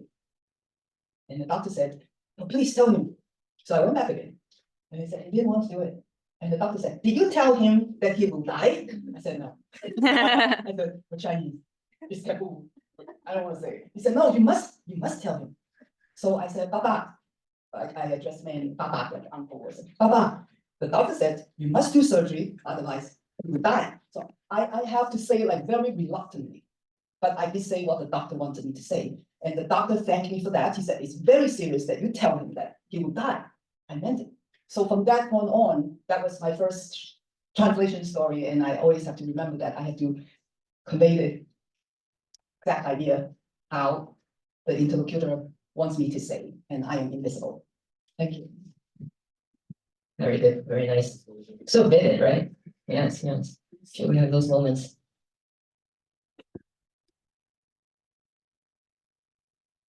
Inspired? Yes. Hello, my name is Erica. I'm an undergraduate student, so I'm just beginning like this translation journey. So I wanted to thank everybody for sharing their stories and the wonderful panels that we've shown today. I'm just absorbing and reflecting, but Cora, the story kind of reminded me. It was a couple months ago. I had to bring my father to the emergency room, and of course, everybody there did not speak Chinese, Mandarin Chinese, or Cantonese Chinese. So for most of the visits, I was trying to translate for my father between my father and the doctor there. There's one visit where the doctor insisted on having an online interpreter. But in doing so, I think that because my father, it kind of speaks to the cultural difference. He didn't necessarily understand, even though the language was being translated. The culture was not necessarily translated because he would give answers and I'd be like, no, like I would say like they didn't, you know, like you have to tell them about these things. Like I had blood pressure. And it's like, oh, I didn't even know that was a thing, like, or that was the question that was being asked. So I just wanted to thank you for your story because it reminded me of a similar situation, how we had to overcome the cultural barriers that kind of exist with those linguistic barriers in the medical setting. Yeah, I think it resonates with a lot of us, right? In interpreting situations, consecutive interpreting. In fact, both your stories remind me of certain things that you do. It's very convoluted. This one. During the complete shutdown of the COVID, I have a very good friend. In my other life, you know, I do a lot of Chinese music. So that is me in sort of in the context of folk Chinese musicians. You know, they have no experience of much of everyday, you know, mainstream America. So this guy Sam, who lives in Boston, works in a big restaurant and as a bartender. That's my friend, and his brother was struck with COVID. And the brother lives in New York, right? Lived in New York. I'm giving the story of when he died of COVID. So he was diagnosed, and the family couldn't come over here. They were just completely, you know, distraught, right? There was nobody there because the brother was in business, was traveling. And then when he was diagnosed, he was in the thick of everything, right? You know, you can see piles of coffins and, you know, stuff like that on TV. And the poor man ended up, he was in his early 50s, ended up in the hospital in Queens. And it was the kind of situation where, you know, in some ways I broke all the codes there were. In order to even get any information, any access, I was pretending to be, you know, his niece. And then I was pretending to be his, you know, his like aunt, whatever, right? Just in order to get on the phone with the doctor who would speak with me, right? So that was that. That was one layer of it. And finally, when he got to the point where it was pretty much hopeless, they were allowing visits. And the man's daughter actually came to New York and they were there. And that was a situation where I was, at one point, I called, I was exposed. And the daughter was so resentful that is, well, so this is Sam's brother, so the daughter was the niece, and the niece was resentful of Sam, of the uncle's interference. Like, who the hell are you? You know, you think I don't speak English? And the thing is that she did speak English, but she had no experience. She was 21 years old, not against young people, right? But I mean, it's like this sort of situation where obviously, and then of course we have all of the linguistic erosion in the Chinese community here in New York or on the East Coast. So, here's a 21-year-old, she's lost most of her language. She didn't know how to communicate any of the, the serious medical information to the family. So she was frustrated, but as a face-saving thing, she then, kind of hit on me and was blaming me for the whole conflict situation. So I just wanted to share that. And, I didn't have a very good end. Sorry, I don't have very many happy stories. So that's that. Who's next? Come on.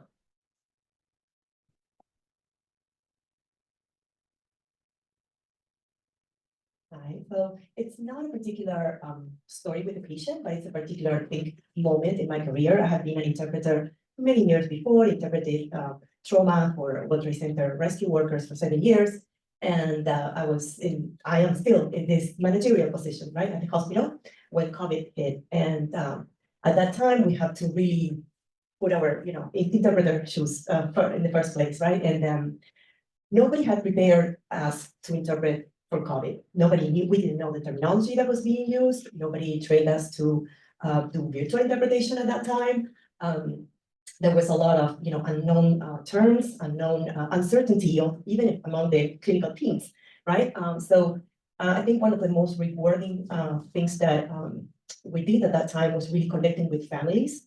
It was not so much interpreting for the patients, but interpreting for the families that were in foreign countries that could not see, their family members being admitted at the hospital. They were in Dominican Republic, they were in Ecuador, they were in Colombia. So being able to facilitate that communication and also to have family meetings with the teams was really rewarding. It brings a lot of sense of purpose to what we do, why we do it. And not everything was really interpreting sad news. There were, yes, of course, a lot of sad news, but also there were a lot of positive news, like, your mother is getting out of the ICU. She will be transferred to another unit. She's getting better. She's going to inpatient rehab.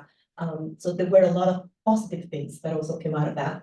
And at a time where most people were in isolation, but somewhat with their families, right? I was by myself because I live by myself. So it was really a hard time. I think April 2020, the thing that I remember the most, we had 18 days of rain, and I counted them because we had the tent in Central Park with lots of patients, right? And every time I was at home, we were busy, we were working Friday nights, Saturday, Sundays. But thinking about those patients in the middle of Central Park, raining, really, but we were calling their families, we were making all the connections to bring empathy to them. And that really, to this day, I sort of miss those days because now it's back to normal and it's all just paperwork, right? Portals and dashboards and surveyors and all those things that don't really matter that much. It sounds like in giving the empathy, I think you're valorized and with the social world out there, even though you were alone. Yeah, absolutely, yes. I also do see a comment online. Thank you, Chris, for sending me your comment. Would you like me to read your comment or would you like to speak a little bit? Thank you, everyone. As I said in my comment, thank you for organizing this excellent conference. I've learned so much.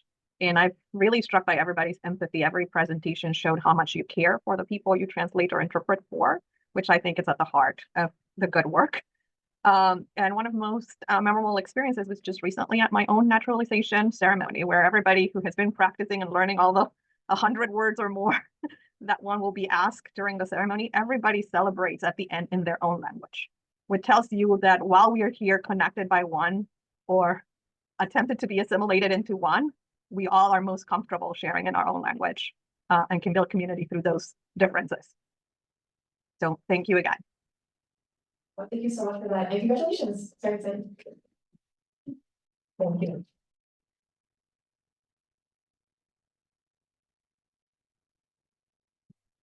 I wanted to share a story from a few years ago. When I began working at my current hospital, I was assigned to the breast cancer clinic twice a week. And there was a fairly young patient who was diagnosed with breast cancer. And she was by herself. She did not have family. She had very few friends. And the doctor told her, well, you need to find yourself an activity. You need something to distract you. So give yourself a goal and work towards that goal and make it happen. The patient chose to learn English. And so she went from needing me 100% to little by little needing me less and less. And people get surprised when I tell them that I continue to see her. A lot of people think that a person who is learning English doesn't need an interpreter, but they do, because they are learning English. They don't know English all the way yet. She was very taking, and the doctor was very grateful for my cheerleading, because I was there to interpret the words that she was missing. And little by little she did less, and little by little she did less, until one day we high-fived each other. And the lady, she was so happy. She was incredibly happy. She had accomplished her goal. She had gone into remission, and now she spoke English to her doctor, and she was independent in doing her tasks. So sometimes we won't be needed 100%. Sometimes we won't be needed there for one word, but our presence is still as needed as the first day. Wow, that's like a great story. It's so inspiring.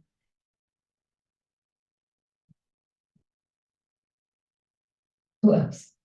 Who's next? Yeah. I come from Ethiopia and I'm an Amharic interpreter. What I find fulfilling about interpreting for my community, outside of interpreting for them, and I do legal interpreting, they are terrified, whether they have a speeding ticket or they're there for spousal abuse, it doesn't matter. They are absolutely terrified of the court system, of the judges.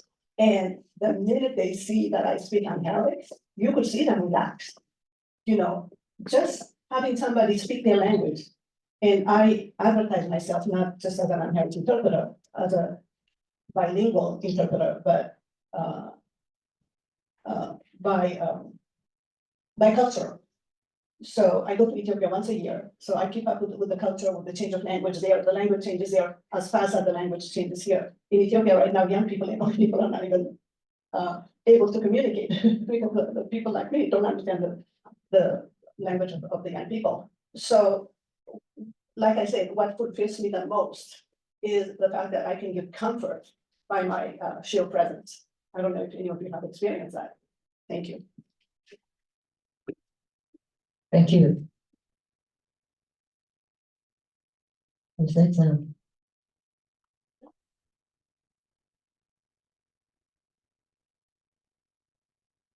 I just wanted to say thank you for sharing that, because personally, I have an experience being on the other side of that. When I was living in Spain, as Kelly mentioned earlier, you know, I've kind of dedicated my whole life to getting good at the Spanish language, you know, being proficient at it. I'm not a native speaker, and so I take a lot of pride in my ability to speak Spanish. But even though I'm, you know, at this point, pretty much 100%, you know, I'm never going to get to native fluency. It's like, I always say it's like a calculus curve. It approaches the limit, but never truly gets there. But, you know, it's very close. Despite that, it's never going to be my native language. And when I was living in Spain, I had some mental health issues, and it was such a blessing. Even though I could communicate in Spanish, my heart language, like I spoke about before, is English. That's the only language I speak natively. And so just to be able to express myself as fully, you know, as completely as possible was such a blessing, and really went a long way towards me kind of recovering and, you know, feeling better mentally and getting the help that I needed from professionals who spoke my native language in a country where a lot of people did not speak the language. And so, yeah, it definitely, the theme of language, yeah, bridges so many gaps. And, you know, even if the hegemonic powers that be don't encourage the maintenance of foreign languages, it's so important that we continue to be the boots on the ground for language proficiency, because, you know, we can be here and we can help people who don't speak English, but I was over there, and even though I spoke Spanish, like you were saying, like I still needed that help. I still needed people to, you know, to be able to fully express myself too. And it went a long way. So true, so true.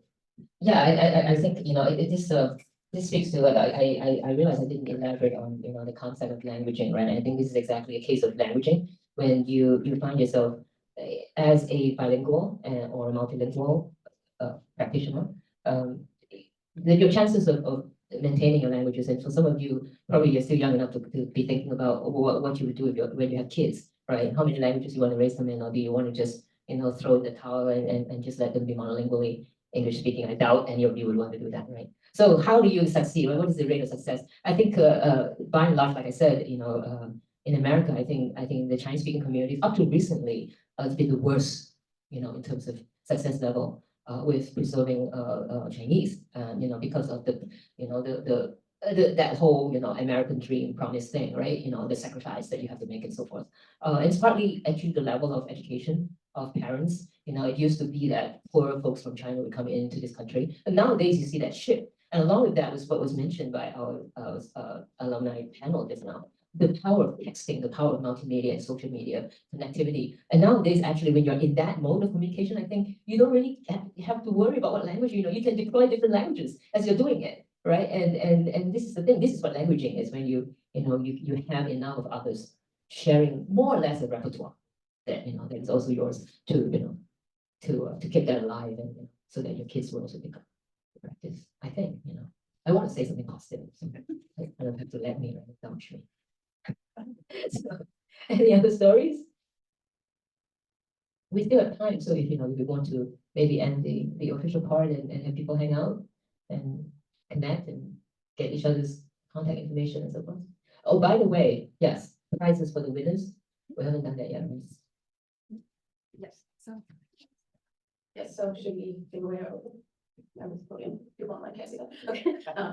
But yes, okay, let's go on with our prizes, and then we will continue with some mingling for those of us who are here, and for those of you who are on Zoom, thank you so much for attending our conference. So, okay, I will pass it over to Daniella. Thank you so much. Okay. All right, guys. Thank you so much for being here. We appreciate your participation. We hope that you enjoyed it. Did you all enjoy yourselves today? Woo!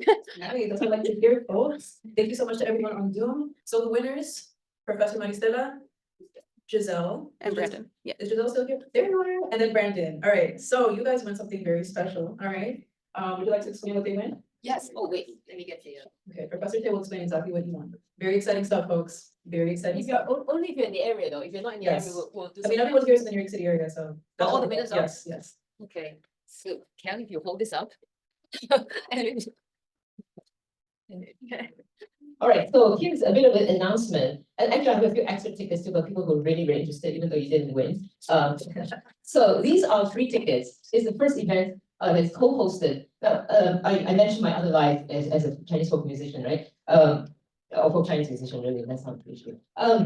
So I serve on the board, and I'm the interim executive director for Venture Society for the Arts, which is a nonprofit organization that's been around for the last 20 years or so. And in the last 2 years, we got some funding, and it was something that I kind of cooked up, trying to combine 2 aspects of my work. So it is arts in translation, and it's actually ethnographic arts in translation. So this has been a 2-year project. In the first year, we had like 3 students, 1 from the Mati program, 2 from the Chinese program. And this time round, in this iteration, we currently have 1 alum, Coco Zhao, yes, she's serving. And we have an incredible flagship student in Chinese, but who's actually, she speaks Arimasi, and you know her. She speaks Spanish, Portuguese, and she's studying Mandarin at Hunter and learning Cantonese and Flushing. So everything she's there. So they will be performing, and this is going to be at the whole campus on June 22nd. So if you guys are around,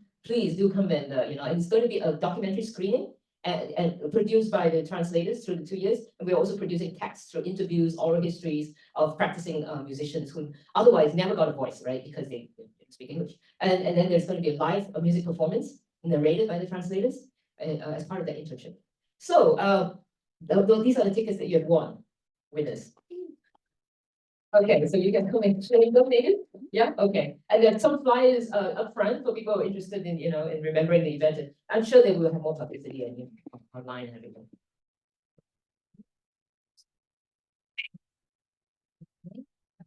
They're 2 from Maristela. About the dates, Maristela. So thank you very, very, very much. for attending. It's such an engaging community and engaging audience here. It's wonderful. Thank you guys who attend virtually. Thank you. Thank you all. Sorry Thank to you. be there.